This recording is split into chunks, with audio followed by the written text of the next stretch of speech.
savez que la Torah, elle a été écrite 974 générations avant la création du monde. Et que c'est écrit dans le Zohar que Istakel Boraïta ou Bar Alma, Hachem ensuite, il a regardé dans la Torah, il a créé le monde.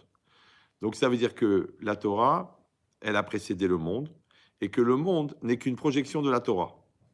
Évidemment, vous allez poser la question, mais qu'est-ce qui a été écrit dans la Torah avant la création du monde? Vous ne pouvez pas y écrire Bereshit Bar Elohim, vous ne pouvez pas écrire les Bnei Israël sont sortis d'Égypte, puisque ça ne s'était pas passé. Ouais. Alors pour vous donner une image, des fois c'est plus facile à comprendre, c'est un peu comme le tableau de Mendeleïev, vous savez, tous les composants chimiques. Alors le vieux professeur de chimie, le doyen de la faculté de chimie, il dit à ses élèves qui arrivent en première année de chimie, vous voyez ce tableau? Il dit oui, et bien tout l'univers, il est dans ce tableau.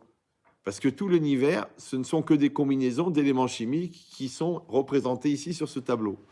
De la même manière, quand Hachem a écrit la Torah, et d'ailleurs Moshe Rabbeinu, vous savez qu'il a reçu un seul mot. Vous êtes au courant? Non? Il faut sortir un peu. Ouais. Donc en fait, il a reçu un seul mot de 312 000 lettres. C'est-à-dire qu'Hachem lui a dicté les lettres une par une, et ensuite, il a donné le découpage. Alors comme ça vous tiquez un peu parce que vous dites oui, mais j'avais entendu qu'il y avait 600 000 lettres, et maintenant, le Rav il dit qu'il y a 312 000. Donc pour vous enlever cette question que vous n'aviez pas, en fait, il y a des lettres composées. Par exemple, le même, ça s'écrit Chaf et Vav, ça fait 2 lettres. Le Aleph, c'est Vav avec un Yud à l'endroit, un Yud à l'envers, ça fait 3 lettres. Donc on arrive à 600 000, vous en faites pas, il y a des rabbins avant moi qui ont compté.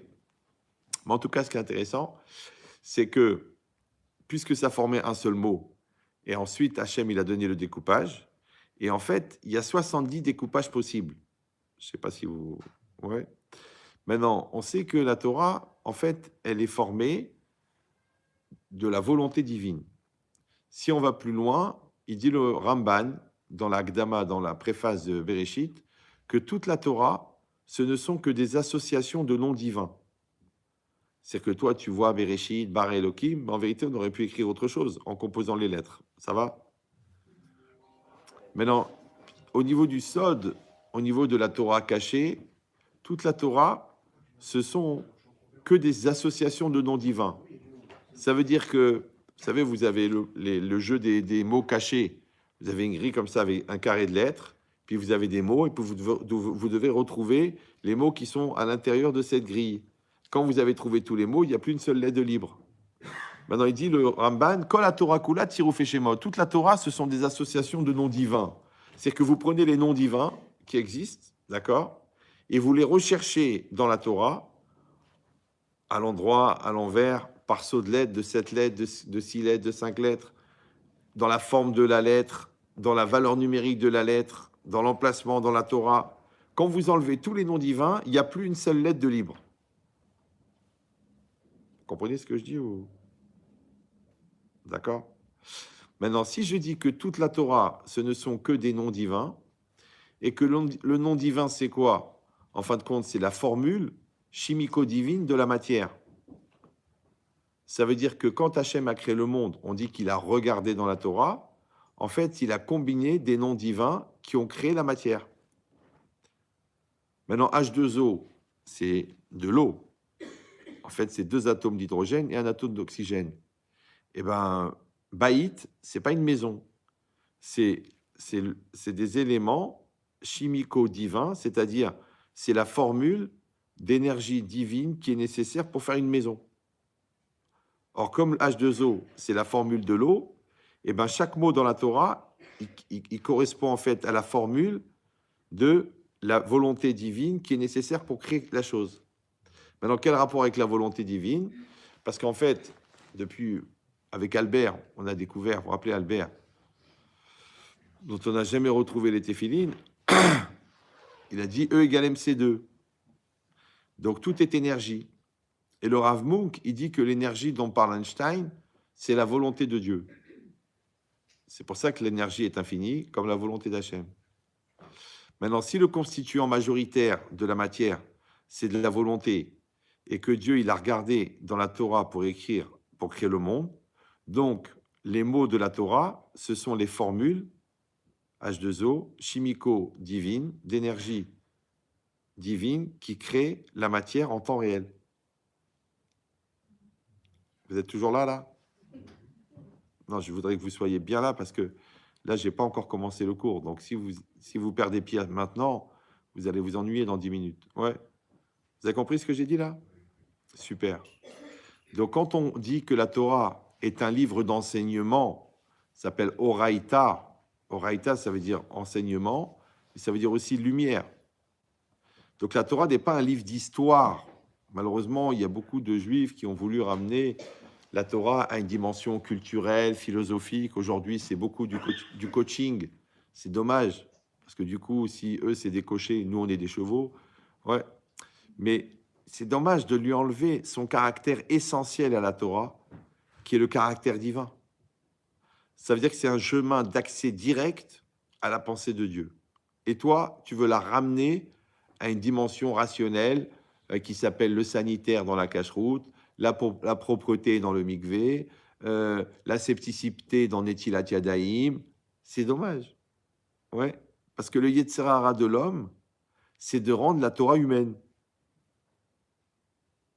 Mais la Torah n'est pas humaine. Elle est divine. C'est d'ailleurs son seul intérêt. Moi, à 18-19 ans, j'étais bien. Je dictais des dissertes de philo au téléphone. Au niveau intelligence, j'étais bien. Au niveau cerveau, j'étais bien. Au niveau psychologique, j'étais bien. Au niveau autonomie existentielle, j'étais bien. J'avais déjà soigné des psys à l'époque. Ouais. J'avais pas besoin de la Torah. Donc, le seul intérêt de la Torah, c'est justement qu'elle est divine. Mais comme l'homme, il se rassure en ramenant la Torah à son niveau, ouais, c'est comme les gens, à chaque fois que tu leur parles de toi, ils te parlent d'eux. Vous avez remarqué, c'est un bizarre. Tu leur dis, ah, j'ai été en vacances. Ah, moi aussi. Ah, j'ai mal aux pieds. Ah, moi, j'ai mal au ventre. Mais j'en ai rien à foutre. Parce qu'en fait, les gens, ils veulent ramener la vie à eux-mêmes. Maintenant, non seulement qu'ils veulent ramener la vie à eux-mêmes, ouais, mais même Dieu, ils veulent le ramener à eux. Donc, il faut que Dieu, il corresponde à leurs critères. Il faut qu'il aille selon leur logique. Et quand Dieu, il fait un truc qu'ils ne comprennent pas, ça s'appelle pas normal. Mais normal, c'est normé. Et Dieu, il n'a pas tes normes à toi. Tout ça pourquoi? Parce que le mot « je » et le mot « Dieu » se ressemblent. Je fais ce que Dieu veut. Si Dieu veut. Maintenant, pourquoi le mot « je » et le mot « Dieu » se ressemblent? Parce que l'homme, globalement, il est fait en 3 parties. Une partie qui s'appelle le corps, c'est de la viande plus ou moins bien organisée selon le mazal pondéral de chacun. Ouais. La neshama, qui est entièrement divine. Elle n'a rien d'humain, la neshama. Ouais, elle est divine. Le corps, c'est de la viande. Et au milieu, il y a le jeu. Maintenant, ceux qui ne connaissent pas les règles du jeu, ouais, il faut savoir que le jeu, ben, du côté du corps, ce qu'on appelle dans la chassidoute nefesh behemi, donc c'est lui qui est lié à la pulsion, à l'envie, à la bestialité, à l'appétit, ouais.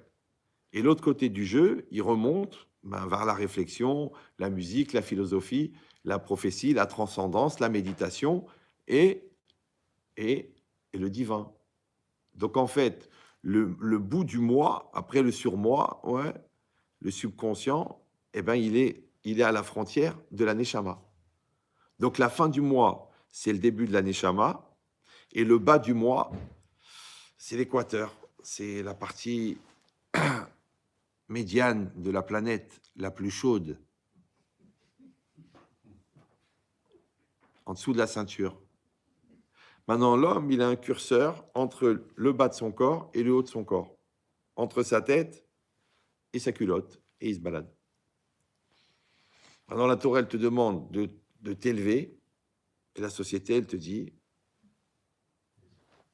va chercher, écoute tes pulsions, écoute ton corps, aboie, mets-toi à 4 pattes devant un décolleté. Et c'est le choix de la vie. Toute la vie, tu vas te décider d'aller vers le haut, d'aller vers le bas, d'aller vers l'essentiel ou d'aller vers le superficiel, d'aimer ta femme ou d'aimer son corps, de chercher de l'argent ou de chercher des projets, de t'investir dans la communauté ou de chercher la reconnaissance sociale. Toute ta vie, ça sera ça. Ça sera le haut ou le bas. Ouais. Donc dans cette logique-là, si on dit que la Torah, en vérité, encore une fois, elle précède le monde, et que le monde n'est que la projection de la Torah. Donc, quand la Torah, elle raconte quelque chose, en fait, c'est dans le but de nous donner un enseignement. Maintenant, ce qu'elle raconte, c'est quoi? C'est un événement. Et ça, c'est une grosse question. Puisque la Torah existait avant l'événement, donc ça veut dire que la Torah a créé l'événement pour que nous puissions avoir l'enseignement. Et non pas l'inverse, de dire que c'est grâce à l'événement que nous avons compris l'enseignement. Vous me suivez ou non? Par exemple, à Pessah, on mange des matzot. Vous êtes au courant? Ouais. Maintenant, la matzah, c'est une pâte qui n'a pas été levée. Elle n'a pas eu le temps de lever. C'est marqué dans le passou. Comme ils n'ont pas eu le temps de faire lever la pâte, alors en souvenir, nous mangeons des matzot. OK.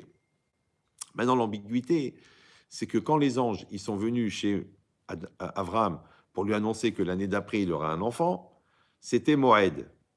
D'accord? Rachid explique qu'il leur a donné à manger des matzot, parce qu'étant donné que Moshe Rabbeinu, que Avraham Avinu, il a accompli les 613 mitzvot, donc il a fait aussi la mitzvah de matzah.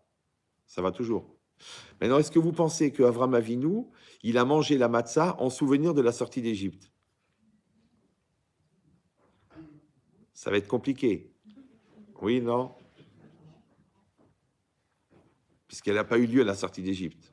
D'accord?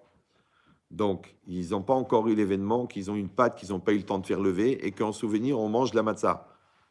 Donc, ça veut dire que l'enseignement de la matzah, il était prioritaire, il était plus important que les circonstances dans lesquelles la mitzvah a été donnée. C'est bon? Donc, pour les enfants de 8 ans, on leur dit on mange la matzah parce qu'on n'a pas eu le temps de lever la pâte. Mais les gens qui ont dépassé 8 ans, on leur dit non, il y a un enseignement extraordinaire dans la matzah. Et Hachem, comme un metteur en scène, il a créé un événement énorme qui s'appelle la sortie d'Égypte pour pouvoir donner l'enseignement de la matzah. Ça va? Exactement pareil que dans la vie. Dans la vie, il y a des gens qui croient que comme ils sont passés par certaines expériences, c'est pour ça qu'ils ont compris certaines choses. C'est parce qu'ils ont vécu des choses qu'ils ont atteint certains niveaux de maturité. Alors qu'en vérité, c'est l'inverse. C'est qu'avant qu'ils viennent au monde, il y avait un ensemble d'enseignements qui devaient arriver dans leur vie. Et pour ça, Hachem, il a organisé les circonstances. Et l'homme, il sera libre, oui ou non, de tirer les circonstances, de tirer les conséquences, de tirer les enseignements. Ça va? C'est pour ça que si quelqu'un, il atteint la maturité parce qu'il a vécu certains événements, ouais, il y a aussi la possibilité d'accélérer la maturité en anticipant sur les événements, ce qu'on appelle l'intelligence. Donc il y a des gens qui apprennent, qui attendent l'accident pour faire vérifier les freins, et il y a des gens qui vérifient les freins pour éviter l'accident. Il y a des gens qui attendent d'être au bord du divorce pour faire une thérapie de couple, et il y a des gens qui travaillent et qui construisent leur couple quand il n'y a pas de problème. Toute la vie, ça va être comme ça. Ouais. Donc, dans cette logique-là, quand on lit un passage de la Torah, quand on lit un enseignement de la Torah, il faut toujours réfléchir quel est le message que la Torah veut faire passer à travers. Et ce message, il est beaucoup plus important et beaucoup plus puissant que le contexte dans lequel il a été donné. C'est pour ça qu'on trouve que sur un même passage de la Torah, ben, le pshat, le sens littéral, il va donner un sens. Le midrash, il va donner un autre sens. La Kabbalah, elle va donner un autre sens. La chassidoute, elle va donner un autre sens. Tu dis, mais je comprends pas. Alors, c'est un livre d'histoire. Non, c'est pas un livre d'histoire. C'est un livre d'enseignement. Et des fois même, les enseignements, ils sont contradictoires. Vous savez que d'après le sens littéral, Korach, c'est un rachat. Mais d'après le Zohar, c'est un tzaddik. Alors, qu'est-ce qu'on fait maintenant? Vous voyez ce que je veux dire ou non? Mais comme dans la vie. Tu voyais ce gars-là, là. Tu dis, oui, il n'est pas chômeur Shabbat, il n'a pas de kippa, il ne mange pas cachère. OK. Mais tu sais que pendant la guerre, il a sauvé 4000 personnes. Il n'a pas dormi une seule nuit au même endroit parce qu'il était recherché par la Gestapo. Et qu'à la fin de la guerre, on a voulu lui donner une médaille, il n'a pas voulu. Il a dit que j'ai fait ce que j'avais à faire. Dis-moi, il n'a pas de kippa, mais c'est un tzaddik ou non? Vous me suivez ou non? Et celui-là, il a la kippa grâce à Dieu. Et tous les soirs, il regarde des vidéos qui sont ni pour nous, ni pour vous. Mais pas en public, il est discret.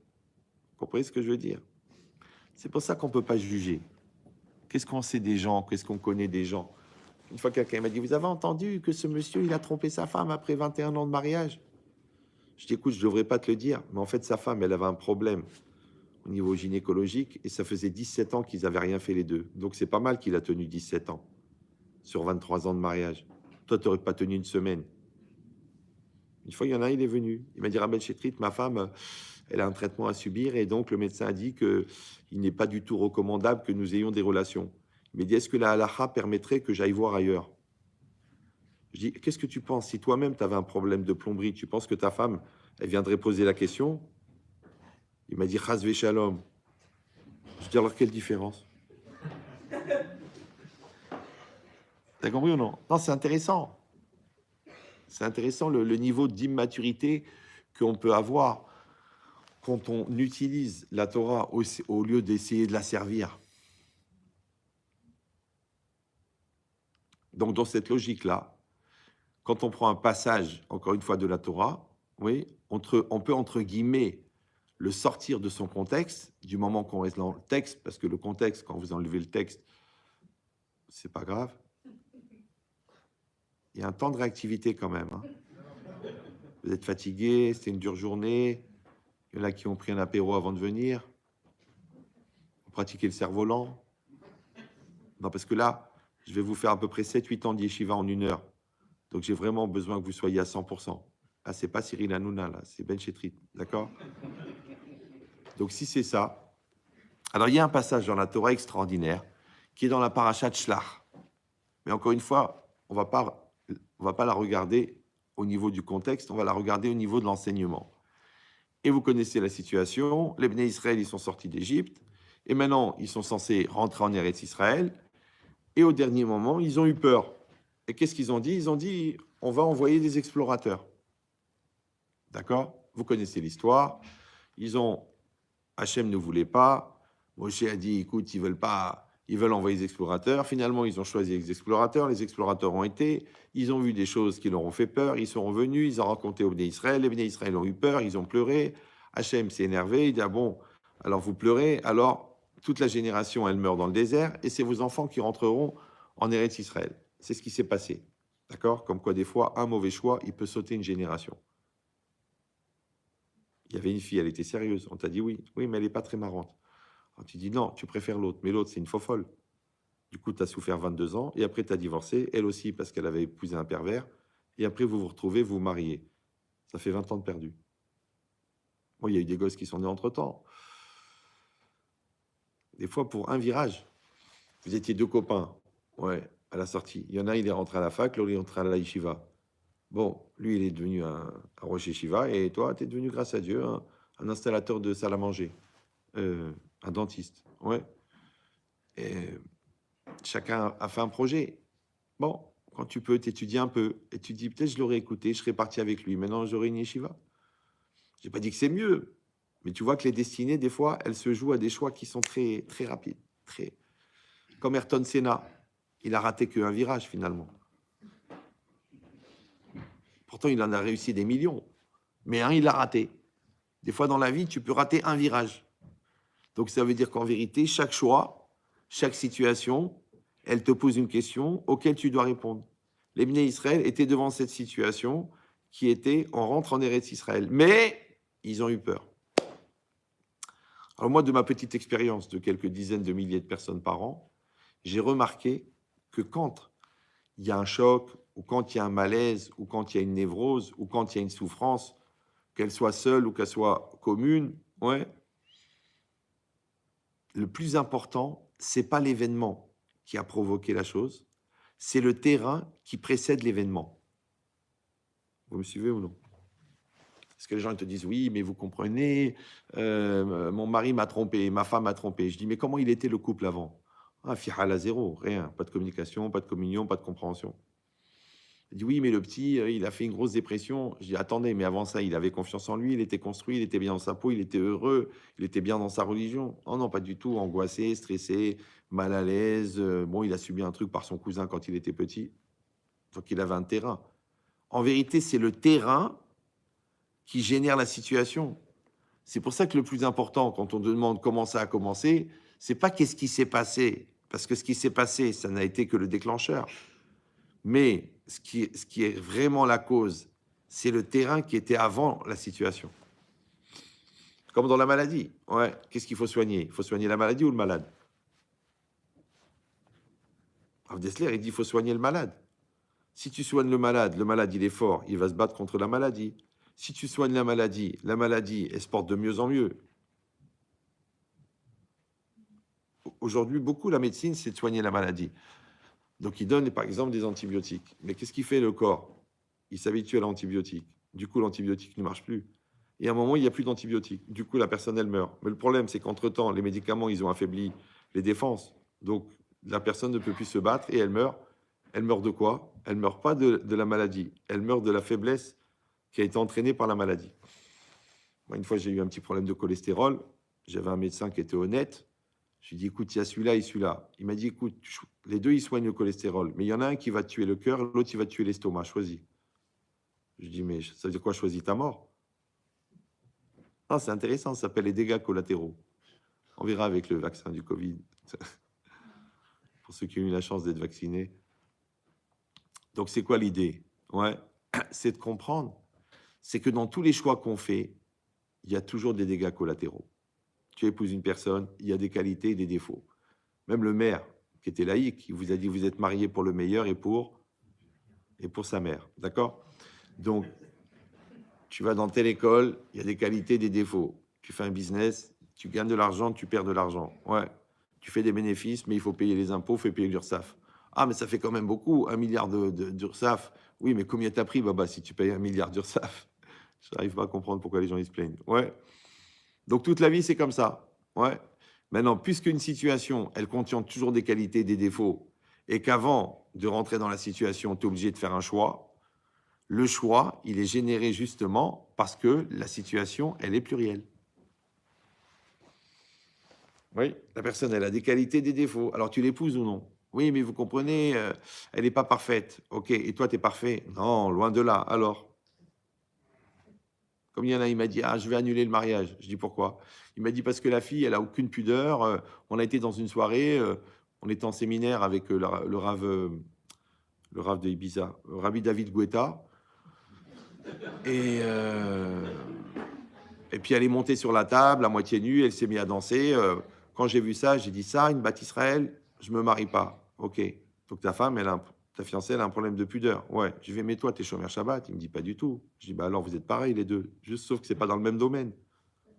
C'est qu'en fait, les deux, vous êtes cohérents avec vos incohérences. Donc vous êtes pareils. Donc vous êtes fait l'un pour l'autre. C'est vrai. Quand tu regardes la poubelle et le couvercle, ils se ressemblent pas. Et pourtant, chaque poubelle a son couvercle. Chaque marmite. Donc en fait, le défaut majeur de la personne que tu épouses, c'est qu'elle te ressemble. Le défaut majeur de ce que tu reproches à tes enfants, c'est ce qu'ils ont hérité de toi. Ce que tu supportes pas chez tes parents, c'est qu'ils te rappellent qui tu es. Toute la vie, c'est comme ça. Ça s'appelle le miroir. Maintenant, il y a des gens qui n'hésitent pas à se regarder dedans, et il y a des gens qui fuient les miroirs. Maintenant, d'ailleurs, j'ai besoin de faire un test au niveau du QI. Vous savez que statistiquement, 99% des personnes qui se retrouvent devant un miroir, dans le reflet, ils voient la personne qui est en face du miroir, c'est-à-dire eux. Oui, non? Oui, non? C'est pas évident. Hein. Je vais peut-être baisser le niveau du cours. Donc, je répète, statistiquement, quand tu te mets en face d'un miroir, la personne qui apparaît dans le reflet, elle n'est que le reflet de la personne qui est en face du miroir. Oui, non? Voilà. C'est faux. Parce que tu vois bien que les 3/4 des gens, quand ils se regardent dans le miroir, ils accusent quelqu'un d'autre. C'est toujours l'autre qui est la cause du problème. C'est l'intérêt d'être deux, c'est que tu peux accuser quelqu'un d'autre. Maintenant, si tu penses vraiment que dans le reflet, c'est la personne qui est la cause, donc comment ça se fait que c'est toi qui es là? Donc toi, tu n'es pas là, puisque c'est l'autre la cause. Donc la personne qui est en face du reflet, c'est l'autre. Ça s'appelle en français le transfert de culpabilité, le déni de responsabilité, le déni de réalité. Mais si vous croyez en Dieu, vous croyez en Dieu, non? On pouvait être sincère, on est entre nous. La croyance, c'est pas simplement de manger cachère et de faire Shabbat et d'étudier la Torah tous les jours. Ça, c'est évident puisque tu es un sale juif. La croyance, c'est d'accepter que la réalité qui est en face de toi est adaptée à toi. Il n'y a pas d'erreur. Même Albert, dont on n'a jamais retrouvé les téphilines, il a dit Dieu ne joue pas au dé. Il n'y a pas d'hasard. Ouais. Donc la réalité qui est devant toi, elle te concerne. Le problème, c'est qu'il y a des gens qui vivent mal le fait d'être des concernés. Parce qu'à partir du moment où ils subissent le stress d'être cernés, ouais, ils ne veulent pas être le concerné. Alors que d'être concerné, ça s'appelle la responsabilité. Oui, mais quand tu te sens mal d'être le concerné, c'est parce que tu subis le fait d'être cerné. Vous me suivez ou non? Ah, et le CON, à quoi il sert? Il n'y a aucun mot qui est au hasard. Ouais. CON, c'est le contraire d'intelligent. C'est bon? Intelligent en philosophie, c'est la capacité d'adaptation. Donc le CON, c'est celui qui n'est pas adapté. Et quand tu n'es pas adapté, automatiquement, tu vis mal la situation. D'ailleurs, tu le dis toi-même, mais qu'est-ce que j'étais CON? Attends, mais comment j'ai pu quitter une femme pareille? Mais quelles erreurs j'ai fait avec mes enfants? Mais pourquoi j'ai pas relu le contrat? Mais pourquoi j'ai signé sans réfléchir? Mais qu'est-ce que j'étais CON? En fait, c'est pas que tu étais CON, c'est que tu n'étais pas adapté. Alors, comment ça s'appelle adapter? Adapter, c'est avoir une relation de maturité consciente et volontaire avec une réalité qui est en face de toi. Si vous parlez français. Oui, non? Voilà. Donc, le fait d'être concerné, ça veut dire que tu fais un avec ta réalité. Ce qu'on appelle vulgairement la maturité. Donc, l'immaturité, c'est la bonnerie avec une lettre d'écart. Je ne vais pas dire le mot parce qu'on est dans une synagogue, mais je pense qu'aujourd'hui, ce n'est pas un gros mot, c'est un déterminant zoologique. Je dis zoologique parce que quand le mal qui est en toi et ton jeu sont assimilés l'un à l'autre, que tu t'identifies au mal qui est en toi, le toi, le moi, c'est le ani, et le mal, c'est le mal, ça fait animal. Animal. Donc quand tu sens que tu te conduis comme un animal, t'es marié, elle t'a fait 6 enfants et tu l'insultes, t'es un animal. T'es honnête, t'as une kippa sur la tête et tu payes pas tes fournisseurs, t'es un animal. Tu touches la petite secrétaire parce que sous prétexte qu'elle n'a pas où aller pour travailler, t'es un animal. Donc c'est ça, animal. D'ailleurs, toi-même, quand tu fais une bêtise et que tu te fais attraper, qu'est-ce que tu dis? Là, je crois que je suis mal. Animal, je suis mal. Donc c'est pas que tu es mal, c'est que tu es assimilé au mal. La seule manière de ne pas s'assimiler au mal, c'est que ton moi, il est plus fort que ton Yetzirara. Maintenant, nous, on l'appelle Yetzirara. L'égoïme, il l'appelle névrose, complexe, malaise, manque de confiance en soi, non-existence, confort à la non-existence, bipolarité, schizophrénie, qui sont que des dégénérescences du non-moi. C'est que quand tu n'es pas devenu toi-même, tu prends un très grand risque, c'est d'être quelqu'un d'autre ou d'être personne. Vous savez, c'est un phénomène intéressant. Vous pouvez y réfléchir aux toilettes, d'ailleurs, ça peut aider. Le mot personne, en français, veut dire personne et personne. Ouais. Comme en hébreu, ani, c'est je, et aïn, c'est la négation, c'est le néant. Aïn, ça s'écrit Aleph Yud Nun, et ani, ça s'écrit Aleph Nun Yud. C'est les mêmes lettres. Comment le je, il peut être le néant? Comment la personne, elle peut être personne? Maintenant, si la personne, elle est personne, donc, pourquoi elle s'étonne de ne pas avoir le respect qui est dû à la personne, alors qu'au fond, elle sait qu'elle est personne? Donc, quand tu as un sentiment de vide, quand tu as un sentiment d'inexistence, ouais, quand tu as un sentiment d'être invisible, que les gens ne te rappellent pas, qu'on ne tient pas compte de ce que tu dis, que ta parole n'a pas d'impact, que tes actes ne se finalisent jamais, tu te demandes pourquoi? Tu crois que c'est l'Aïnara? Tu crois que c'est le shror de la belle-mère? Non. C'est parce que personne n'a agi. Personne n'a voulu. Personne n'a décidé. Tu dis, mais comment est-ce qu'on fait pour devenir personne? Ben, il suffit de ne pas être quelqu'un. Or, quelqu'un, un, c'est quoi? C'est unique.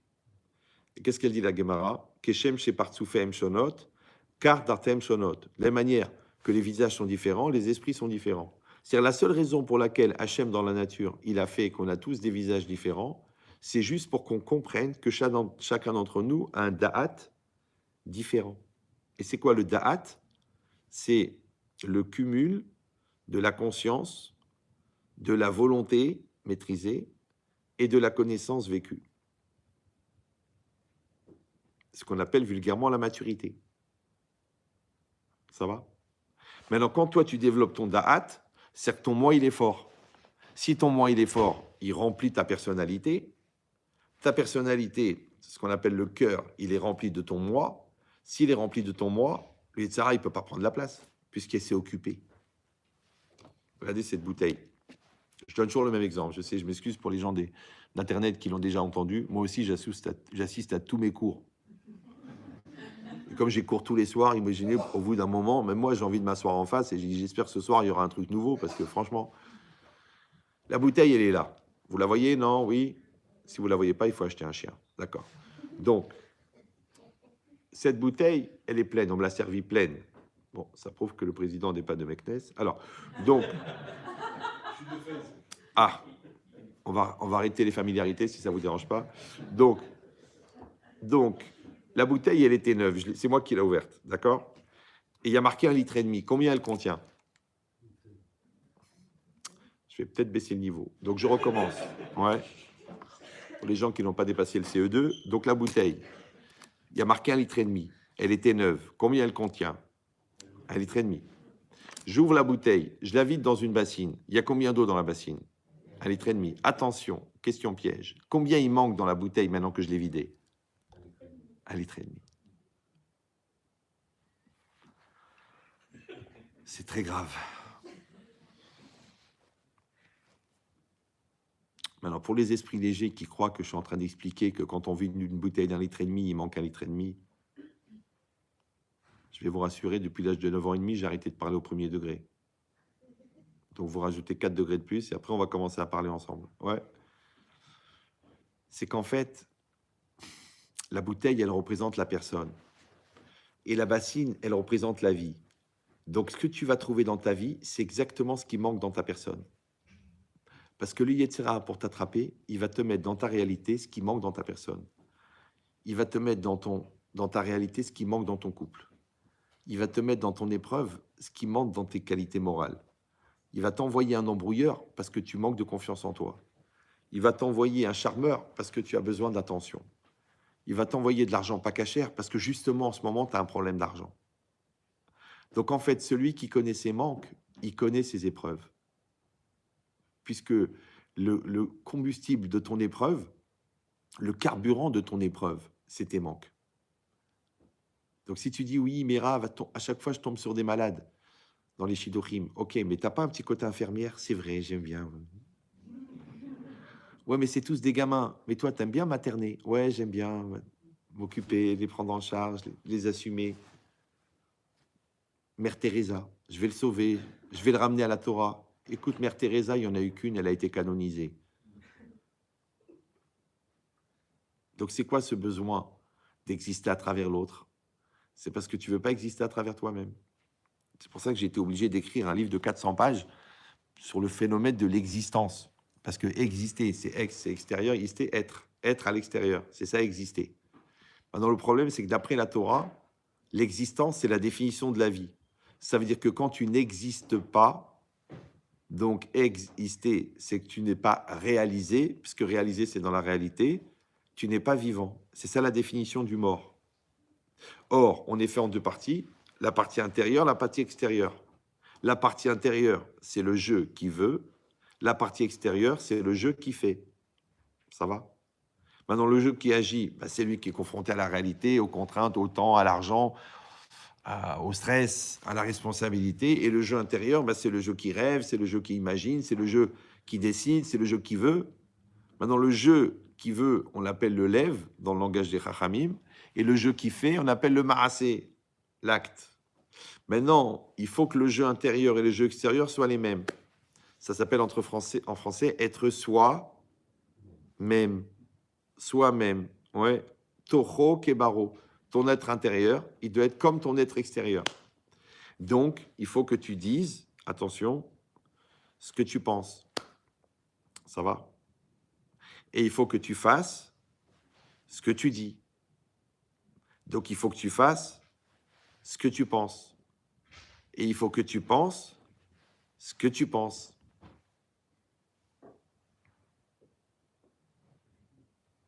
Il faut savoir une chose. Encore une fois, je ne parle jamais pour rien. Donc, les 3/4 des gens ne pensent pas ce qu'ils pensent. Le gars, il pense qu'il t'aime. Ouais, tu as pris 20 kilos, il te trompe. Donc, ce qu'il pensait t'aimer, c'est faux. En fait, il t'aime pas. Il t'aime à condition que. Donc, ça ne s'appelle pas aimer. Puisque aimer, c'est inconditionnel. Donc, il pensait qu'il t'aimait, mais en fait, il ne t'aime pas. L'autre, il pense qu'il est honnête. Grâce à Dieu, Dafayomi, cours d'éthique dans le business, responsable à HEC de l'éthique commerciale. Mais à partir de 100 000 euros, il y en a qui pensent que c'est une mise va de voler. Combien de gens honnêtes qui sont tombés dans le panneau? Et si on réunit toutes ces énergies renouvelables, t'as pas envie d'en faire un pack? Déjà à l'époque, tous les problèmes respiratoires qui ont engendré la nécessité de faire du CO2. Vous avez compris ou non? Maintenant, la tentation, elle est à la hauteur de tes manques. C'est pour ça que j'ai dit celui qui connaît ses manques, il sait sur quoi il va être éprouvé. Or, les manques, ils sont où? À l'intérieur. Manque de quoi? Manque de toi, là, t'es que le quoi? En fait, c'est le manque de toi qui crée les problèmes. C'est pour ça que quand les gens viennent me dire « Oui, mais vous ne la connaissez pas, il est comme ça, il est comme ça, il est comme ça. » Mais au pire, elle est ton reflet. « Oui, mais mon mari, il est comme ça, il est comme ça. » Mais au pire, il est ton complémentaire. Donc, tu te plains de quoi? De ce que l'autre n'est pas. Mais toi, tu es devenu la personne qui était censée être. Donc, le côté unique qui est en toi, il faut que tu le développes pour devenir quelqu'un. Si tu n'es pas devenu quelqu'un, automatiquement, tu es devenu personne. Donc, tu es devenu quelqu'unque. Et on revient à la notion. Un oncle, en verlan. Ouais. Donc, ou tu es quelqu'un ou tu es quelconque. Quand tu dis c'est une personne quelconque, en fait, c'est personne. Toujours, je raconte cette histoire. Une femme, une fois à la fin d'un cours, elle me dit « Ramen Chétrit, moi, ma vraie angoisse, ça serait d'être seule sur une île déserte. » Je dis « Madame, c'est impossible. » Elle me dit « Pourquoi ?» Je dis « Parce que dès que vous arrivez sur l'île, l'île n'est plus déserte. Donc, vous ne pouvez pas être seul sur une île déserte. » Elle me dit « Mais non, vous ne comprenez pas. Il n'y a personne. Moi, j'ai mes copains, j'ai mes amis, j'ai mes copines du tennis, j'ai mes sorties, j'ai mes amis de la synagogue, j'ai mon groupe de Teilim. J'ai besoin de la vie, j'ai besoin de la communauté, j'ai besoin de l'ambiance, j'ai besoin de la famille, j'ai besoin du groupe, j'ai besoin du couple. Je ne supporte pas d'être seul. » Ça s'appelle la folitude chez les goïms. Ouais, pas la solitude, la folitude. Ça rend fou d'être seul. Elle me dit « Moi, je ne supporterai pas d'être seul sur une île déserte. » Je dis « Écoutez, madame, j'ai compris, mais c'est impossible que ça arrive, puisque dès que vous arrivez sur l'île, l'île n'est plus déserte. » Elle me regarde avec un regard genre, il est vraiment ouf, le rabbin. Elle n'ose pas me le dire parce qu'il y a le respect de la barbe. Maintenant, moi, je vous donne un conseil. Quand le rabbin vous fait répéter, maintenant je parle des rabbins, des rabbinim, parce que les rabbins qui ont été formés au séminaire de Sherwood, là où on forme les rabbins des bois, tu ne peux pas leur demander plus que ce qu'ils sont capables de faire, c'est-à-dire rien. Ouais. Mais quand c'est vraiment un rave, c'est-à-dire qu'il a fait 15 ans de kollel et qu'il a vraiment étudié en profondeur, s'il te fait répéter la question, c'est pas qu'il n'a pas compris ce que tu dis, c'est que toi, tu n'as pas compris pourquoi il répète. Comme dans la vie, quand tu vois que la vie elle se répète, c'est pas que le bon Dieu il bégaye, c'est que toi, tu redoubles. Parce que les gens ils me disent « Mais Rav, j'ai toujours les mêmes épreuves. » Je dis « C'est normal, tu redoubles, fais tes devoirs. » Il me dit « Rav, je me remarie, faites-moi une bracha. » Je te fais une bracha que tu as tiré les enseignements de ton premier divorce. Ah bon? Non, mais je t'ai marié qu'une folle. Les torts sont minimum partagés. C'est-à-dire c'est au moins 100% de chaque côté. Ça fait 200. Ouais. Il y a non, c'était une folle, c'était une malade. Même le psy l'a dit, mais tu lui as payé une piscine. D'accord. Donc, et après, il m'appelle 3 mois après. Ramed Chétri, je suis maudit. J'ai exactement les mêmes problèmes. Mais comment c'est possible? Je dis, bah, réfléchis, JG, ça veut dire jeune jbeb. Même cause, même conséquence. C'est horrible ce que vous dites. Non, ça s'appelle la responsabilité. Encore une fois, mais la responsabilité, elle peut être anxiogène chez les gens qui n'ont pas construit leur personne. Donc, il y a un problème de maturité. Mais quand tu es en maturité, tu trouves normal d'être en responsabilité. Et quand tu es en responsabilité et en maturité, ça s'appelle en français la liberté. Donc, l'idée de dire que je suis dans une situation, cette situation me concerne. Et si on est deux, on est les deux concernés. Et si on est trois concernés. Et c'est pas grave. Mais si, quand tu es seul, tu penses que ça n'a rien à voir avec la situation, si quand tu es deux, tu es convaincu que tout est à cause de l'autre, ouais. Si quand on est trois, tu dis, mais vous deux, vous avez compris pourquoi ça vous concerne, cette situation? C'est comme, par exemple, là, je suis en train de parler, là. Là, vous m'entendez parler, là. Ouais. Il faudrait arrêter de penser à quelqu'un d'autre. Je vous entends. Vous dites, mais d'où il connaît? Il a vécu avec nous, c'est pas possible. Moi, je ne parle pas aux absents, je parle au présent. Je parle à vous qui êtes en face de moi. Et vous, vous m'écoutez à moi. Maintenant, comment je sais que moi, je vous parle à vous? Vous savez pourquoi? Parce que moi, je me parle à moi. Et vous, par effet miroir, vous vous parlez à vous parce que moi, je me parle à moi. Parce que le meilleur encouragement à l'existence, c'est d'exister. Si tu veux que l'autre, il existe, il faut que tu existes pour lui. Si tu veux que les enfants, ils existent, il faut exister pour eux. Mais si toi, tu veux assister à leur tentative d'existence sans exister, ça ne marche pas. Parce que tu t'es pas investi. Donc, en fait, c'est ta remise en cause qui aide l'autre à se remettre en cause. Imaginez-vous, moi, tous les soirs, je me remets en cause. Depuis 30 ans. Ça donne un niveau. Alors qu'il y a des gens, ils demandent, c'est quoi le thème? Le thème, c'est le jeu, Yabrel. Je t'aime. Le thème, on s'en fout. Le thème, c'est un prétexte pour faire un exercice de travail sur soi. En fait, on est en train de faire une thérapie individuelle, mais en groupe. Parce que ce qui se passe dans votre tête, c'est que vous êtes en train de passer d'un strate à l'autre de compréhension et que j'espère qu'il va aller vers la maturité. Donc moi, le projet du cours, c'est pas de vous transmettre des informations. À la limite, je vous donnais des CD et ça serait mortel. Des CD.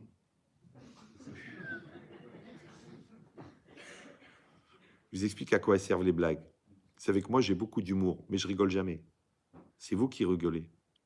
Maintenant, moi, les blagues, elles me permettent de voir si vous êtes avec moi.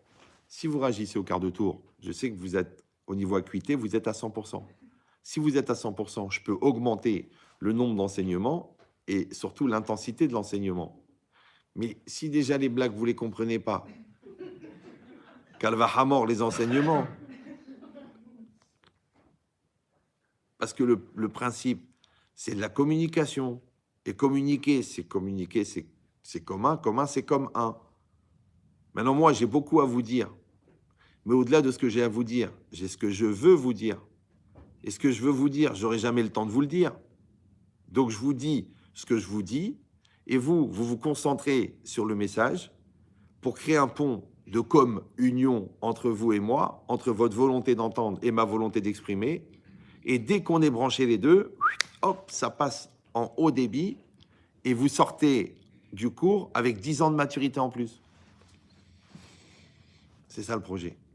Sinon, c'est de l'information. Bah, écoutez, vous ne saviez pas, bah, vous savez. Vous saviez déjà, bah, ça vous a fait une révision. On a passé une bonne soirée. Eh ben, il est plutôt marrant, pas très classique comme rabbin. À la prochaine fois. Voilà votre chèque. À bientôt. Non, ça n'a aucun intérêt. Bah oui, parce que je vais vous dire une vérité. On va tous mourir. Tous. Même celui que toute sa vie, il est arrivé à l'heure, en retard, ce jour-là, il va arriver à l'heure. On va tous mourir. Maintenant, si je peux donner un conseil, c'est d'essayer de ne pas mourir de son vivant. Maintenant, si moi je fais un cours et que j'évolue pas dans le cours, il est mort. Si vous écoutez un cours pour l'ambiance, pour la culture, pour le hidouche, pour le côté psycho, mais que vous évoluez pas. Donc, il est mort. Vous comprenez ou non? Si tu as un enfant et tu t'en occupes pas, c'est mort. Si tu as un business et tu t'investis pas, c'est mort. Si toi-même, tu ne te donnes pas les moyens de devenir toi-même, tu es mort. C'est ça un mort. Les gens, ils croient à un mort, Benamou, Varga, les bougies, le Kaddish. Mais non, un mort, c'est quelqu'un qui arrête d'évoluer. À un moment, il est mort. À un moment, il a arrêté de vivre. À un moment, il a arrêté d'assumer. Maintenant, qu'il soit lourd, qu'il soit psychorigide, qu'il soit bête, qu'il soit angoissé, qu'il soit stressé, qu'il ait subi une souffrance, que son cycle existentiel il a été cassé par une agression, qu'il a pris de la drogue bizarre, qu'il s'est enfui dans la tourmente, qu'il n'a pas accepté le deuil de son père. Il y a tellement d'endroits où s'enfuir pour pas être vivant. C'est pour ça que la Torah, elle a dit Natati lefanecha et achaim vetamavet. J'ai mis devant toi la vie et la mort. Alors les gens, ils croient que la mort, une balle dans la tête, et la vie, un tagine, Shabbat midi. Mais non, ça c'est la vie, ça c'est la vie. Ouais. Ou alors Auchan, parce qu'avec Auchan, la vie, la vraie. Si t'as pas le moral, tu vas chez Carrefour, parce qu'avec Carrefour, je positive. Ouais. Qu'est-ce qu'ils nous ont fait avaler comme lourdeur? Le pire, c'est que les gens, ils y croient. Comme quoi, des fois, tu te demandes si c'est le caddie qui est intelligent ou le mec qui pousse. C'est compliqué. D'ailleurs, ça s'appelle aussi un consommateur. Ah, je vous dis, vous allez trouver. Hein. Consommateur, contribuable, convaincu, concerné. Trouvez le point commun, vous allez voir.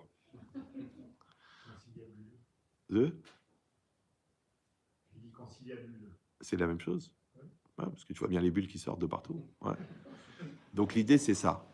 L'idée, c'est que, encore une fois, à l'intérieur de moi, il est censé être une personne qui s'appelle moi. Maintenant, le problème, c'est que le moi ne se développe pas tout seul. Vous savez, si vous allez chez Truffaut et que vous demandez des mauvaises herbes, le gars, il dit, on n'a pas de graines, monsieur. Vous voulez des tulipes, vous voulez des poireaux, vous voulez des fraises, on a des graines. Mais des mauvaises herbes, il n'y a pas de graines. Pourquoi? Parce que ça se développe tout seul. Donc le mal en nous, il se développe tout seul. Le bien, il faut des efforts. Devenir intelligent, ça prend beaucoup, beaucoup d'années. Devenir bête, faut rester naturel, ça va venir. Ouais. Donc pourquoi le bien, il est dur à obtenir et le mal, il est facile à obtenir? Ouais. D'être méchant, c'est facile. D'être gentil, c'est dur. D'être nerveux, c'est facile. D'être calme, c'est dur. Ouais. En vérité, c'est normal. Parce que pour être bon, il faut lutter contre ta tendance à être mauvais. Mais la tendance à être mauvais, elle vient pas de toi, elle vient du Yetzer Hara. Et le Yetzer Hara, il est autonome. Même Freud, lui aussi, on n'a jamais retrouvé cette éphéline. Je donnais un cours comme ça, j'avais un professeur de neurosciences qui venait au cours. Il m'a dit, mais vous vous rendez compte, Rav, que, en fin de compte, ce que vous appelez le Yetzer Hara, c'est la zone d'ombre chez Freud. Bon, moi, j'ai eu la chance de ne pas faire d'études, donc j'ai gagné à temps fou, parce que quand tu dois apprendre tout ce qui est faux pour savoir ce qui est vrai, moi, j'ai appris que le vrai. Moi, j'ai appris que la Torah. Bon. Mais l'idée, c'est quoi? C'est que même Freud, il reconnaît qu'il y a une partie chez toi qui est dans l'ombre, ouais, qui n'est pas toi. Le problème, c'est que cette partie qui n'est pas toi, tant que toi, tu n'as pas accepté qu'en toi, il y a quelqu'un qui n'est pas toi, et que tu n'as pas développé un moi qui peut aller à l'encontre de ce moi qui n'est pas toi, c'est très probable que ce moi qui n'est pas toi, il va se substituer à toi et qu'en plus, il va être plus fort que toi. Puisque la preuve, quand tu fais une bêtise, tu dis c'était plus fort que moi. Ou tu dis je n'étais pas moi-même. La situation m'a échappé. Ouais. Je me voyais en train de poignarder la vieille. Je regardais mon corps en train de la poignarder. Tu sais, je lisais comme ça un témoignage d'un serial killer. Le mec, il dit, mais attendez, le voisin, mais attendez, mais on le connaît, on lui confiait les enfants, mais une gentillesse, mais une douceur. Mais quand il est dans la crise, le mec, il est en train de poignarder 87 coups de couteau. Quand on lui demande comment vous avez fait une chose pareille, il a dit, je sais pas, j'étais envoûté, j'étais pris par un démon, je n'étais pas moi-même, mon corps ne m'appartenait pas. Maintenant, celui-là, il met des coups de couteau. Celui-là, il part dans une colère. Celui-là, il part dans une dépression qui est juste le cumul des pressions. Une pression, dépression. Or, la dépression, c'est quoi? C'est la résonance de la pression. Et la pression, c'est le mal vécu de la réalité. Pourquoi la réalité est mal vécue? Parce que ton moi, il n'a pas l'âge qu'il est censé être. Donc, si tu as 40 ans et que tu vis une épreuve de 40 ans, mais que mentalement, tu as 14 ans, à 14 ans, la pression de l'épreuve de 40 ans te met en situation de pression. Et le cumul des pressions crée la dépression. Vous vous rendez compte, là, je viens de vous faire gagner 10 ans d'Exomil.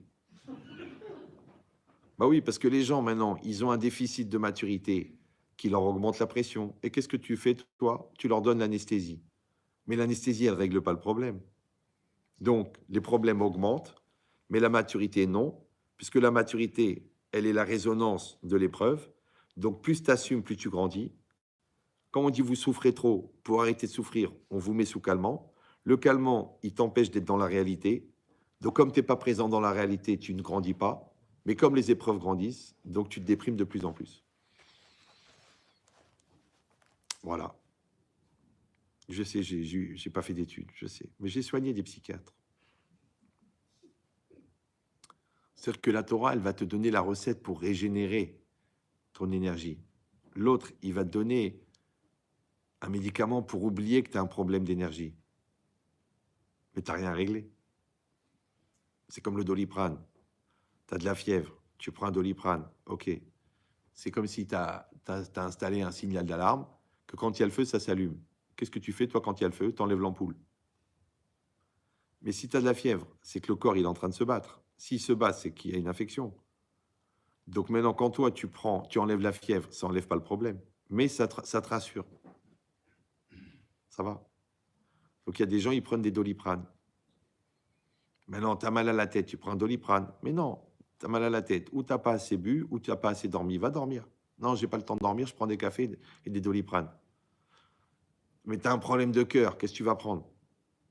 Tu as un problème de déception sentimentale, qu'est-ce que tu vas prendre? De l'alcool, de la cocaïne?